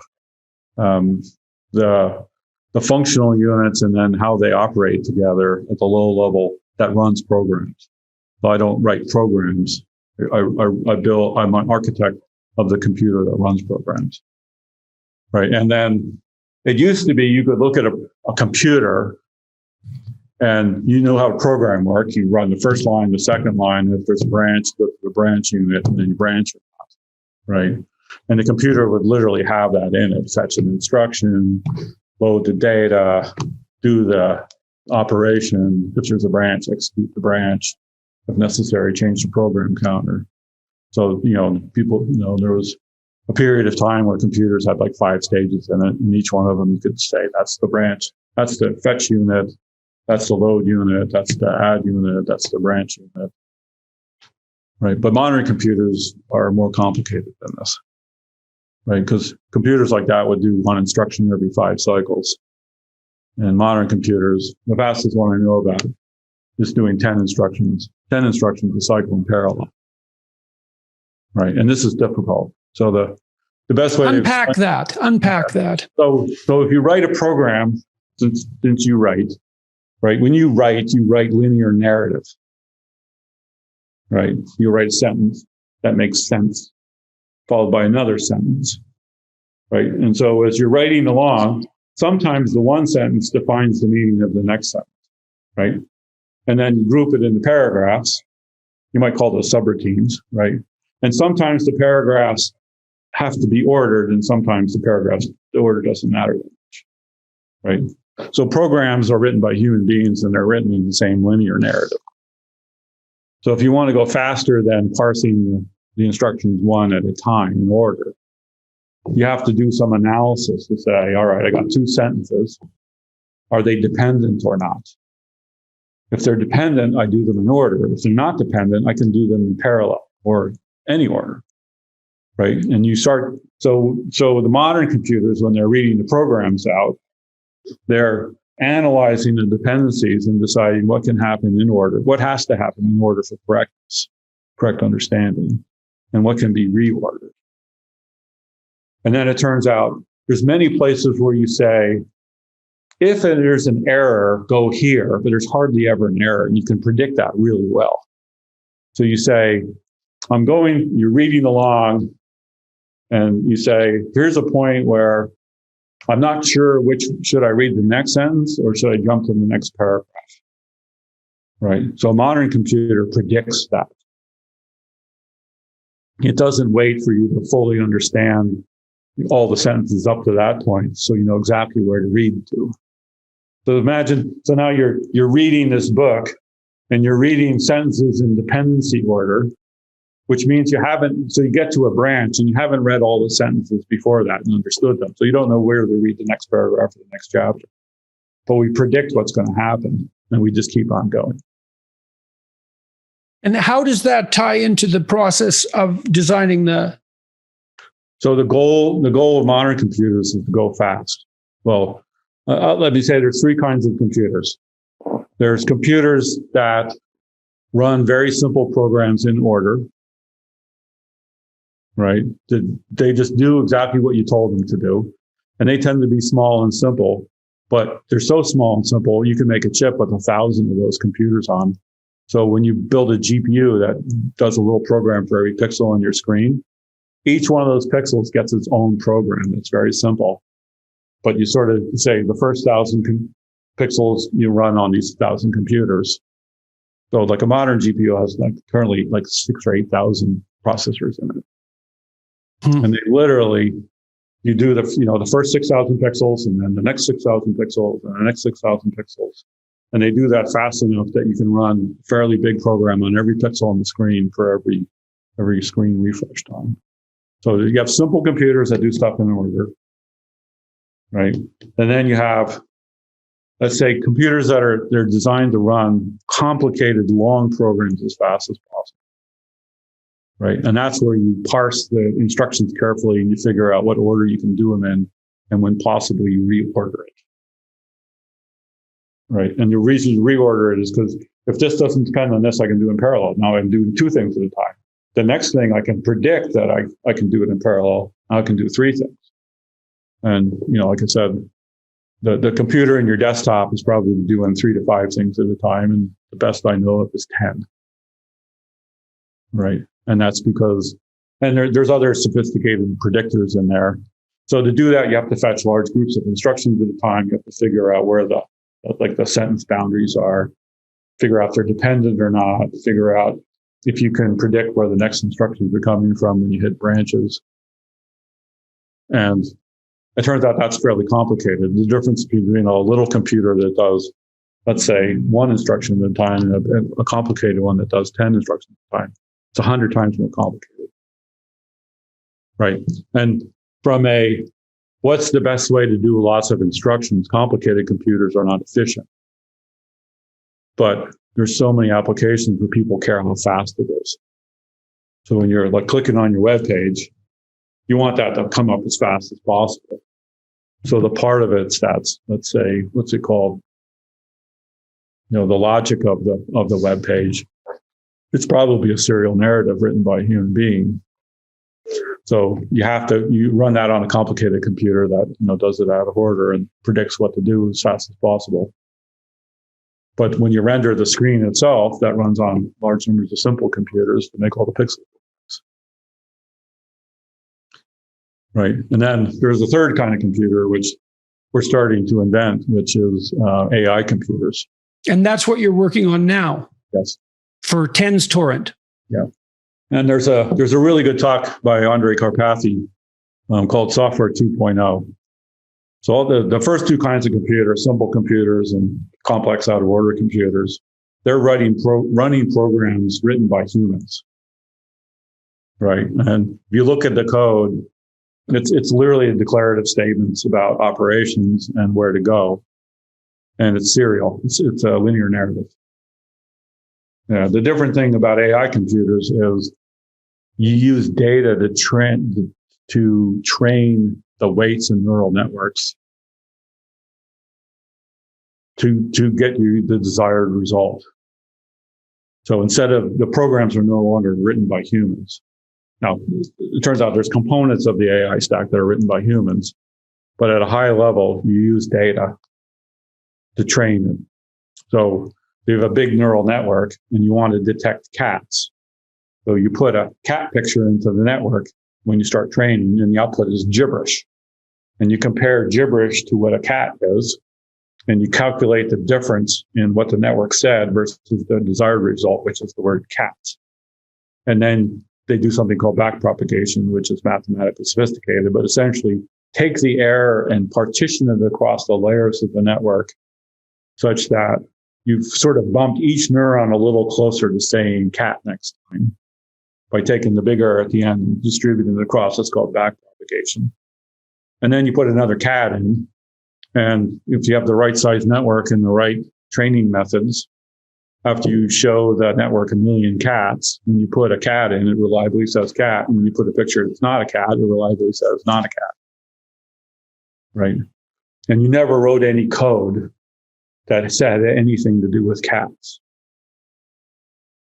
And can you understand what it is that the computer is doing now that it's recognizing cats? A little bit. So people for years worked on visual computing, and they were trying to detect things like cats. Right. And cats have a whole bunch of artifacts. They have round eyes, they have pointy ears, they have fluffy hair. So you could detect, it was called feature detection. Mm-hmm. So you would say, this will be a cat if I see the following colors, the following amount of fluffiness, the following number, 2 pointy ears, not 3, 1 or 2 round eyes, depending on the view. Right.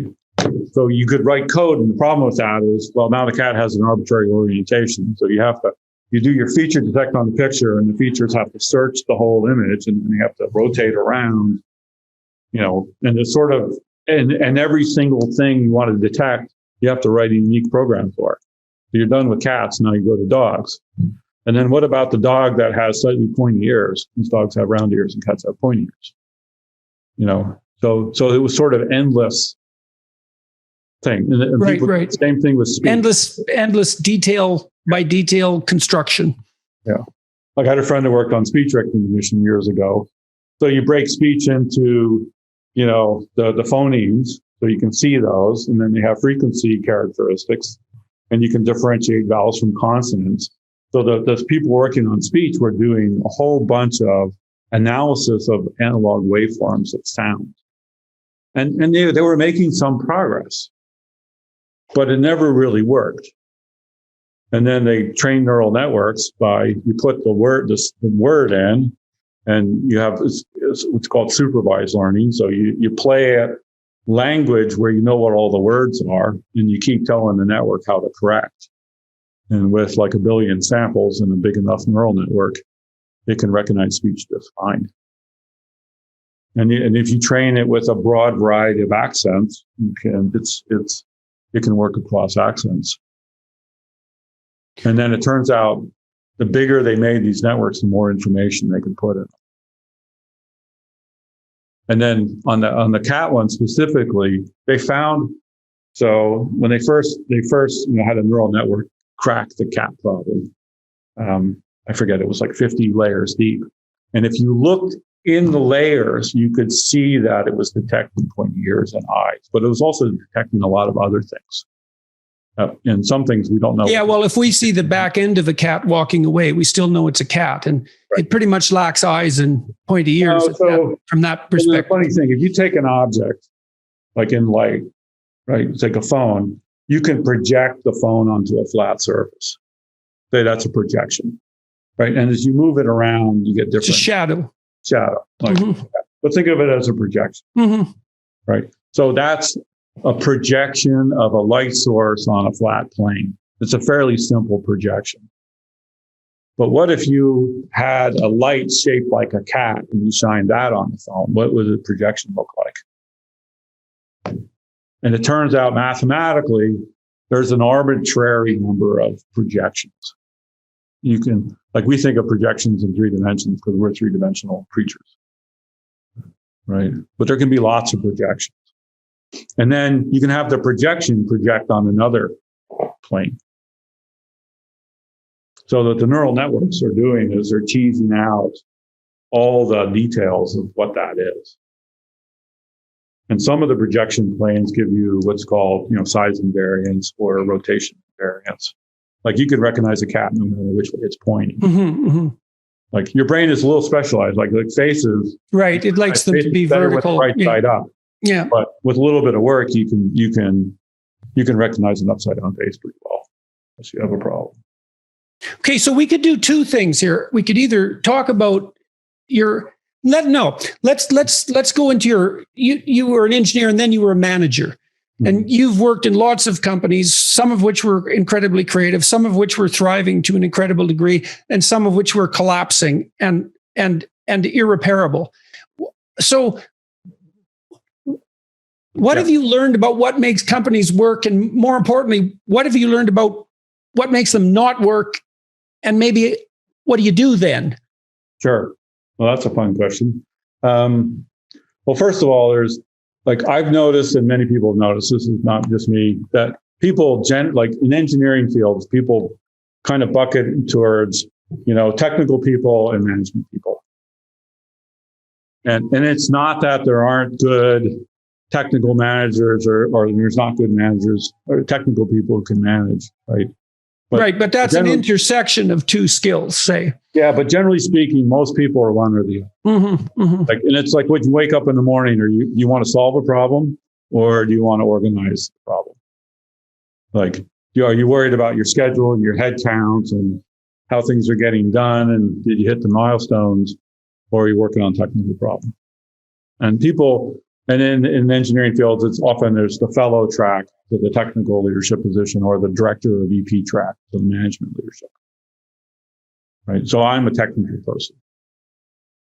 But you took on management roles repeatedly. Well, I did because I found out that if you're, generally speaking, the top of the organization is the manager, the VP. And as a technical person, no matter how high you go, you're an advisor to that person. And I decided consciously after I worked at Apple that I was going to be a VP and have everybody work for me, because then I can make it. Right. So then my skill set is somewhat unusual, and I'm not the only one, obviously, but I decided to, get on the management track so I could build the computers I wanted, because sometimes when I wasn't the leader of the group, some managers at some point would decide they owned the next decision, and they would make some random decision. I'd be grumpy about it, and there's nothing I could do about it because people work for them, not for me. So that's, it was a conscious thing, and I hired a consultant, Ben Rao, who helped me reframe how I approach this.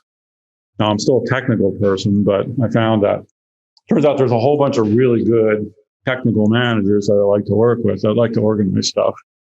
And I would say, I maintain my openness and low conscientiousness and disagreeable behavior. And I have people who work for me, work on my team, or work with people that manage better. So even though I've been a manager, AMD was 2,400 people total at the end, and Intel was 10,000. My staff is, 15 or 20 people. And usually half of them are real managers and half of them are technical leaders. That's how I solve it. And And there's lots of companies run that way. A lot of times founders tend to be technical people, but the people working for them are non-technical.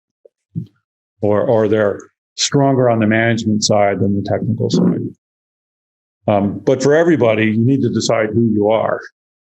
Like I had a great technical manager at AMD, and one day he was a little miffed because I was looking to a couple of the technical heavyweights to solve a problem. He said, I'm pretty technical. I said, yeah, I know.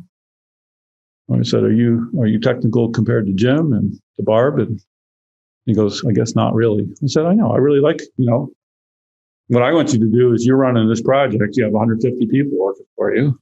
You make all the technical decisions you can, but when it's out of your wheelhouse, we got serious experts. And you have two choices. You can call them or I can call them. And he later told me, he said, I found out it was a lot better when I called them than when you called them. And successful thing. And he was technical. He was really good at making good decisions, but he wasn't the strongest technical person in the group. So that's the first thing is, figure out who you are. I've seen a lot of people fail in engineering because at some point they think, I'm technical, but I want to get on the management track, but they're bored by management and they don't have a plan to deal with it. And so they well, you weren't bored by management. So I joke that I decided to see the organization as a computer architecture problem and treat it. Well, that's exactly what I was going to ask. What transformation did you have to undertake to? So one of them was, what do I have to do to be effective? Right. So that's, I hate to work on failed projects. Right. And then the next was the organizational problem itself is an architectural problem. And then I kept, for myself, I'm a funny kind of, if something has a solution and it's being competently driven, I'm not that interested in it. I like problems. And so in a big organization, there's a million problems and I start sorting them by priority and then solving some of them or handing them out to the right people. So there's a whole bunch of technical work to do on that. And then I'm fairly good at skill assessing people who are technical, either for management or technical positions. And then, giving them work. And I like autonomy in management. So if somebody's competent and they can do it and they understand it. Ben gave me a bunch of books to read. And one of the frameworks is goals, organization, contract, and teamwork, or capabilities, I guess. We usually solve for that. So is the goal super clear? Do we have the capability to solve the problem? Is there a contract between me and the groups doing it so they know what to do, what their goals, box are in, right? And do they have is the organization fit? Like a lot of times, there's a joke that startups start with a problem and build an organization to support it. But on the second, third system, the organization defines the problem rather than the problem defining the organization. And then it breaks after a while. Yeah, then the organization becomes the problem. Yes. Yeah, they constrain the problem and then become the problem. Well, we had a number of discussions while you were doing this about ethics. And I mean, you said that you look at the problems. Well, that's hard, right? Because you have to know enough to know what the problems are. Then you have to be willing to look at the problems. Well, then you prioritize them. Like you skipped over that very quickly, but all of that's extraordinarily difficult, I would say, both cognitively and emotionally. Oh, sometimes it is and sometimes it isn't. Like when I joined AMD, the CPUs were less than half as fast as the competition. And they had no plan to catch up. So that wasn't that hard. No, but what would be hard there, I would presume, is figuring out how it could be that such an obvious problem had gone undetected and unsolved. And then... No, actually, one of their architects, when I was working at Apple, told me that they believed that CPU performance had plateaued. It wasn't going to get any faster. And they were going to work on adding features to the rest of the chip. And then Intel came in and said, we think computers are going to get 5 or 10% faster every year. And they did it. One had one goal, which is, things slow down. The other had a different goal. 5 or 10% isn't a lot, but you do that 10 years in a row. And, the other guys weren't. So that wasn't that complicated. Like Elon famously says, he tells everybody secret plans and nobody believes him and then does them and they still don't believe him. And then they're like, oh, shock. So Intel publicly said they were going 5 or 10% faster every year. And AMD said, no, they're not. And the results were at some point, the gap got bigger and bigger. And, the people at AMD were committed to their plan. I don't know why, but it's interesting how these things get internalized. And then you start, even when they, at some point, how it is, it's cognitive dissonance. You say you're going to do something different, but you've learned how to do this other thing really well. And you keep doing it. Right. And then. Well, and you build a whole machinery around it. Yes, exactly. They had a big machine that did all kinds of stuff that was perfectly useful. Right. And good people doing it. Like I said, we didn't hire any new people to build then, but we did refactor, reset the goals, refactor a whole bunch of engineering. And okay. So, at AMD, you were successful twice. The success was both building a chip that was competitive. So you had to put together the teams to build the chip, but also to transform the internal structure of the company so that became possible. And then also to communicate that to your customers. And so what's the problem set there? I didn't communicate to the customers. Because, computer world, performance sells. Okay, so that's the first thing you brought to the table. Performance sells. And here, we're going to break that down. Here's the measurements. Here's the measurements. And there's lots of public benchmarks. Like everybody tries to game it, but generally speaking, there's a really big community of computer users, and they know what they want, and they know what's fast.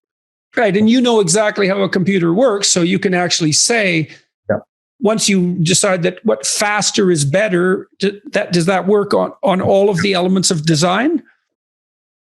Well, it's there's efficiency too, right? There's certain things like you can make it faster, nobody would care. Like, there's some judgment calls in it, but it's not that complicated. Like, today on phones, there's a thing called Geekbench, and you get a number at the end. Is your Geekbench score 100 or 50? 100's better. Right. The people who made the benchmark tried to pick the components of your phone experience such that the Geekbench number represented whether the phone was faster or not. And then whether you care or not is another question. Like for the current applications that they got twice as fast, you might not notice. But as the computer gets faster, so new applications are possible. And on the phone where it's possible, it's great. And where it's not possible, it feels slow and laggy. Right. So performance wins, and different form factors like a notebook or a desktop or a phone have different amounts of power available. They have to live within the budget. Okay, so you had a goal, you had the measurements in place, you decomposed that into tasks, you assigned competent people. What psychological factors got in the way? Like, how did you see companies? Yeah, fair enough. All of them. But what did you see specifically interfere? Once you have a good plan in place, that doesn't necessarily mean it's going to be implemented. And so, what are the mistakes that people make that you saw in large companies that doom the companies or that stop them from transforming internally? And so there's a couple of very separate problems. When somebody with a good set of ideas says, I need to transform this place, like are the goals proper, right? And then you want to say, do I have the capability in the team to do it? Like I worried when I went to AMD, I wouldn't have enough experts in certain things to do it. I'd have to go hire 50 people to fix it. But it turns out I did plenty of, there was plenty of good people, actually some really great people. So I was like, pretty quickly checked off the capability box. And then you start wondering, well, why the hell aren't we doing the right thing? Well, the problem was the goals were wrong and then your organization was wrong. Right. And then generally speaking, if those aren't right. So to begin with, the goals weren't unreasonable and no one knew. But then across time, the fact that one set of goals was better than the other.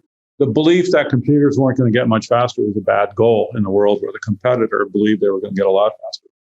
Yes, and could do it. And that became incrementally worse across time to the point where it became cataclysmic. Yeah. So you got to get the goals right and you got to establish whether you have capabilities. Those are the kind of fundamentals. But then the organization building is hard because somebody will tell you so-and-so is a great manager. Well, is he? Or like a lot of times there's somebody that looks like a good manager, but he just has 3 people working for him. It's really good. The problem with that is when things are going well, the empty suit manager with his good people supporting him, they can look like they're making lots of progress. But when they run into hard problems and the technical guys don't know what to do, they go to him, he makes a random decision or does something dumb or doesn't believe them. Like that happens a lot. Like technical guy goes to the empty suit manager and says, I think this isn't working. We need to change. And he says, no, we're fine. We'll just work right way through it. Right. So you get these weaknesses in the organization because you don't have the skill level. Like I said, I've worked with a lot of really good technical managers who know when they can make the decision and they know when they have to punt to somebody who's more of an expert. That's great. And it turns out some people are so good at that, they can operate way higher than you think because they're not technically strong. They're super good at translating and making judgment calls like that. So you got to start building your organization. And then there's stuff about how do you build teams. Like some groups are what they call functional. Put all the people who do software in one group and all the people who do hardware in another group and all the people who do atoms in another group, right? And then the managers. But if the thing you're building needs a little of all three of those things, it's called, functional organization versus product organization. You might want a team with a couple of programmers, a couple of hardware people, a couple of atom people in the same team. So they all have one goal, as opposed to the functional group says, I'm making the best software in the world. Well, is it the right thing for this product? They go, I don't know. I don't work on the product. I work on software. So I'm generally speaking, product focused. So I organize. So if you only have like 5 of some discipline, you tend to make a little functional team like that. And there's a couple things in computer design which are functional. But generally speaking, I like product focused organizations. So everybody's like, they're all working together on the same thing. They may have different disciplines. So AMD. Now you've encountered all sorts of frustrations. Sorry, you've encountered all sorts of frustrating situations when you've gone into companies where you're trying to put together a good product. And so what have you seen? What do you see as particularly counterproductive? And what have you learned, like how to conduct yourself so that you can be successful? Weak leadership, people who can't make the technical decisions they have to. That's a big problem. Functional organizations where people are optimizing for the function, not the product. Bad goals is one of the worst things. Some organizations have real capability gaps.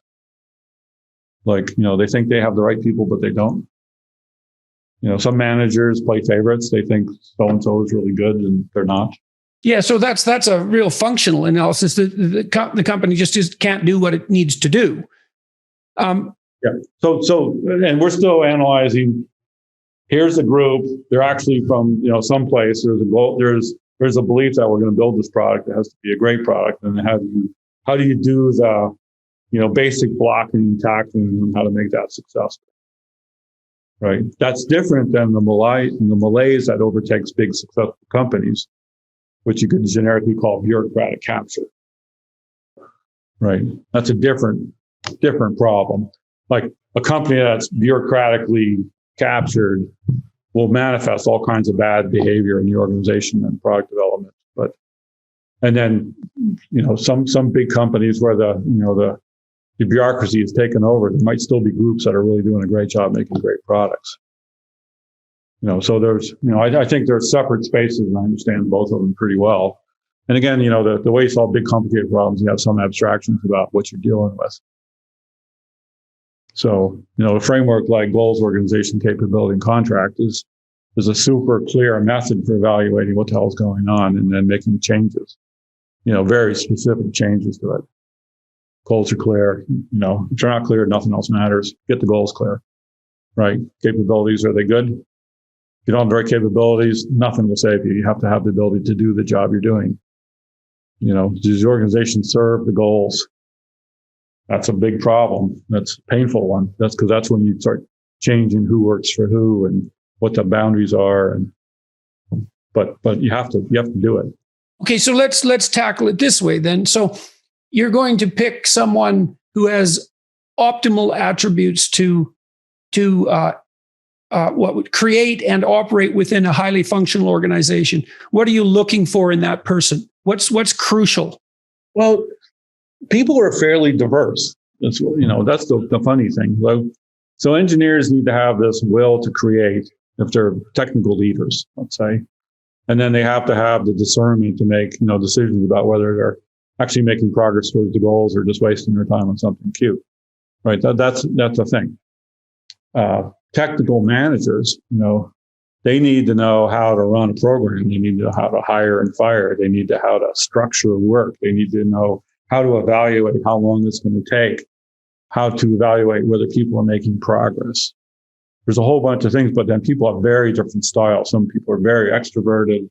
I worked with this woman. She was great. She would just have these team meetings and she would really get out there and energize the team. And another guy in the same building was very low key, and he would wander around and talk to people and have a really good sense of the team, like an introvert versus extrovert style. But they both worked. They were both very competent, and they were both, to me, really good technical competency. They weren't my technical leads, but they were technically competent enough to make the decisions and know when they had to punt the decision up. So who do you not want? Who do you not? Okay, so I mean that kind of goes along with the management literature. You see that you want people who are intelligent, especially for complex jobs, so they can learn. You want people who are conscientious because they work hard and they have integrity. Then with the other dimensions, it looks like there's a fair bit of variability, although too much negative emotionality can be a problem. I think that's because it's associated with depression and too much anxiety and so on. But there's diversity in the other personality dimensions, and that might be task specific. But what sort of person do you not want to work with? Fakes. There's lots of fakers out there. They have sales attributes. They're, extroverted, agreeable. They want to say everything is good all the time. They're not sufficiently concerned about disaster and digging into stuff. They may have some kind of narcissistic personality problem. So they're imposters. They're mimicking competence. Mimicking competence. That's a problem. There are people who literally take credit from other people. Yeah, well, I kind of put that in a separate boat, but there's people who really take credit for their team. Their teams, like I realized early on, there's two kinds of managers. There's people who get up and people who get down. Like as a manager, I often tangle with the people I work for, but I always took care of the people who worked for me. But some other managers, I had this one guy work for me. I thought he was great. And then I walked by a meeting he was having. He was abusing his team and they hated him. So I fired him because he always said the nice things to me. And, he get on those people. So there's a bunch of weird stuff that happens with management like that.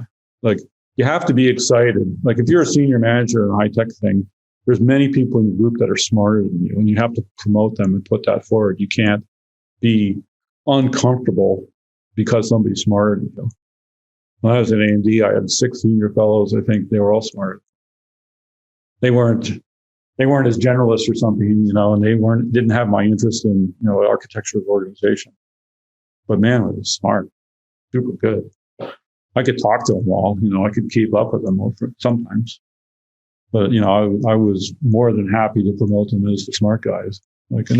Why were you confident enough, do you think, to allow you to be surrounded by people that I grew up with digital equipment. Like I'm above average smart, but I met people who were so smart. Like I knew Butler Lamson, who was, famous unrated IQ, and his wife was smarter. It was a joke that he spoke at half Lamson, because his wife was the smart one and spoke really fast. So I, at a fairly young age, I was competent in getting things done and worked with people that were smarter than me, but they liked my, I'm an engineer and I build stuff, this rocket scientists, they think it up and then they hope somebody will build it for them because they're off onto the next thing. So that's, a belief I have. It wasn't always easy. I still remember I was working on EV5 and I went to the digital research lab and there's half a dozen of these super smart people. And I started describing what I was doing, and I would describe something for about 2 minutes and then they would spend 5 minutes taking it apart and analyzing how it could be like way better. And then they'd ask me the next question. And after an hour of that, I felt like, oh my God, I was just beaten to death. And they were like, this is great, Jim. And I was like, you thought that was great? They're like, yeah, we're glad you're doing it. So and I've always had that attitude since, But yeah, it's hard on some people when they realize how smart some people are. No. So what? I make up for it because I'm open-minded and I worked my ass off for many years, and then I've dived in lots of things, and then, I'm not afraid to ask dumb questions. And like a lot of people they're trying to project who they are, so they don't ask the right questions, they don't learn anything. And I'm like, I really don't understand what the hell's going on. I've done that in a room of 50 people, and they're like, well, we thought you should know. It's like, well, I don't, but I'm not going to leave until I do. And then they give all the information, and then I'm smarter than I used to be, right? And, so that takes a certain, mental resilience, and sometimes it's very hard on you. But, again, it's sort of like, do you fire the people you have to fire to save the group and save the product, maybe save the company? Yeah, because the net good is really high. And that's the right thing to do. So exposing yourself is the right thing to do, ironically. Now it's hard in. Well, if you admit you're stupid, then sometimes you don't have to stay that way. Yeah. It's hard in some sick organizations. Sometimes it's not safe to expose yourself. And I feel for people who are in places where they would really like to be more open and can't, because, organizations that get political and bureaucratic are hard on people that are actually trying to do the right thing and learn. So I totally understand that. It takes a while to, the psychological safety thing it gets overused and gets a bad rap, but having an organization where it's actually safe to open your mouth and talk and ask questions and occasionally look stupid and, and fumble a little bit and have your peers like support you in that and be happy for you when you learn stuff. That's really important. It's hard to do, and there's great attention because, as a leader, you have to be disagreeable enough to do the hard things while still creating an environment where people can open up and do that. And, I would say I have mixed reviews on that topic, because once I find things that are wrong and people are doing the wrong thing, I have to get to the bottom of it. And I'm gonna close with some people. It's never happened to them before. Like that, people haven't really taken what apart. They got A's in college and they got good reviews and they rose to their Peter principle and competence point, and all of a sudden they're doing something, they're over their head and they don't know what to do about it. They don't have a lot of practice. So, yeah, it's a funny thing. So I'm going to close with a question about your current venture. You're now working with a company that does AI computing, and what do you hope to do that you can talk about?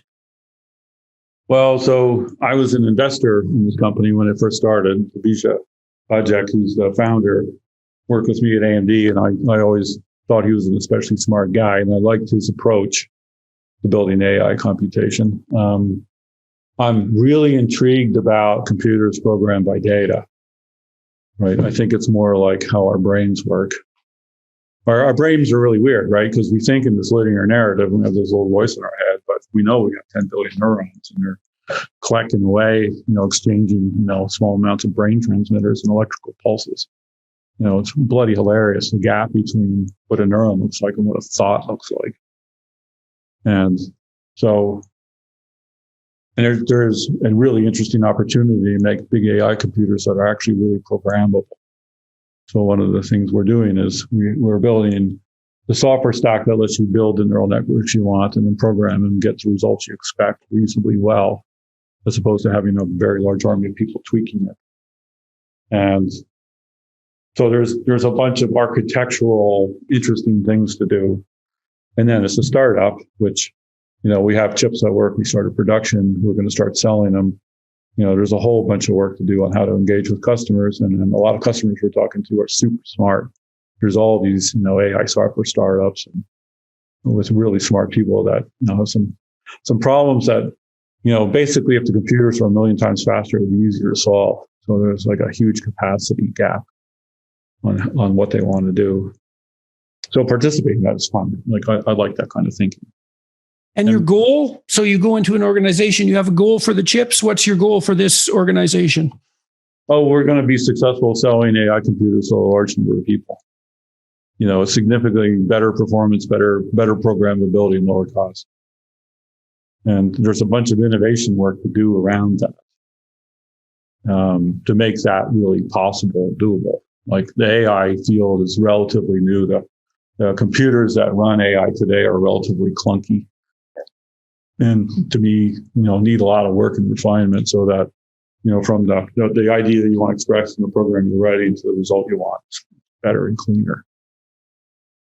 Okay, so one final question for anyone who's listening who would like to pursue engineering as a career, or let's say who wants to be successful within the confines of a big company. What advice do you have for people? What have you learned that you can sum up? Yeah, Lex Friedman asked me that.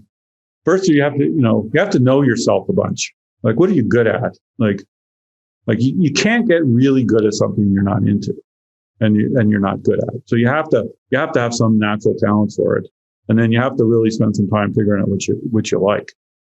Like, I read this thing.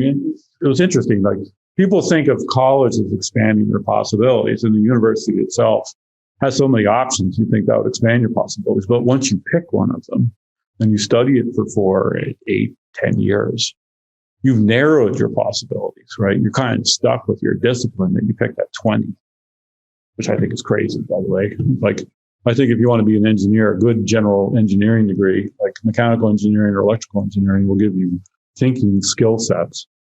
I'm not a huge fan of people getting PhDs unless they really, really know they love it, right? And then take some jobs where, there's an opportunity to do something for a year or two and then do something else. Like, I worked, my first job out of school, it was a random job, but I worked on like 5 different projects in 2 years while I was there, fixing hardware, building something, debugging something. And I learned a lot. And in the digital, I had many different roles, even though I was at that company for 15 years. I wrote programs, I did logic design, I did testing, I did lab work, and so I got to see a lot of different things and get a feel for what I really liked. And I worked with smart people that, I had a lot to learn from. Working hard when you're young is really useful. Some people it's like the 10,000 hour problem. And if you want to be an expert, you need to do that a couple different times on different things. And you can't do it unless you really love it. A friend of mine's wife said, "What do they put in the water? All you guys do is talk about work." Yeah. So you figure out what you're competent at, because you need that. Figure out what you're interested in. I mean, men and women seem to pick different occupations, not based on their competence, but on their interest. And so interest is a very powerful motivating factor. Oh, and that was it. I've been in a lot of places where the best engineers were women. So, we know the numbers are less, but there's plenty of really great women. Yeah, it certainly doesn't make it impossible. It's just an indication of the what would you call it? Of the impact of interest as a phenomenon. It's important as well as competence. Yeah, maybe. And so a diverse range of experiences. Yeah. Don't over-index on something before you're really, sure that that's something that you're really going to like or be great at.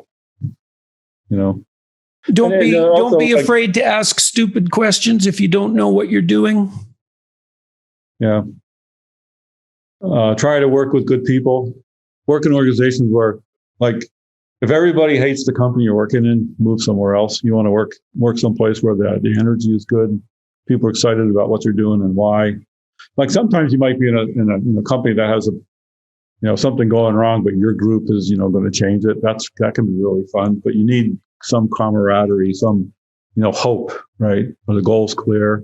Right. So that's an adventure. You have a destination and the camaraderie along the way. Yeah, and there's so many places doing so many wild things. Being stuck in a company you don't like that's going nowhere for 10 years, man. You don't have that many 10 years swaths in your life. Make sure you're actually getting, especially if you're on, getting different experience. Somebody said, you have 10 years experience or 1 year of experience 10 times. Right. Now, sometimes you work on the same thing and you refine it and you become the expert, but then you should feel like you're making progress in that expertise. Right. But if you're just kind of going through the motions over and over and doing then it's time to fire yourself under those conditions. If you're bored, you're not moving, right? Like, engineering is not boring, right? It's relatively exciting. Yeah, I think that's actually a pretty good rule of thumb. If you're bored, you're doing it wrong. Yeah, something's wrong. Yeah, something's funny. Wrong. It's like in AMD, we had this group that did tests, and it was kind of dysfunctional. And there was a couple of managers, and nobody liked it. And at some level, the test engineering wasn't the hardest thing. But I decided that's stupid. Why isn't our test group the best in the world? But we were organized around it. We had a really great leader. We had a good team. I told them I wanted it to be really great, and I told the engineers to stop complaining about it. If they had a problem, come to me, and we'll fix it. Within 2 years, people come to me. It's like, man, the test guys are killing. Yeah, they went above and beyond. They made it something of value. It was great. It was super fun. That's a really good place to end. Cool. Thanks, Jim. Hey, good seeing you, man. Much appreciated. Thank you for taking the time. All right. We'll talk soon. You bet. Cheers. Bye.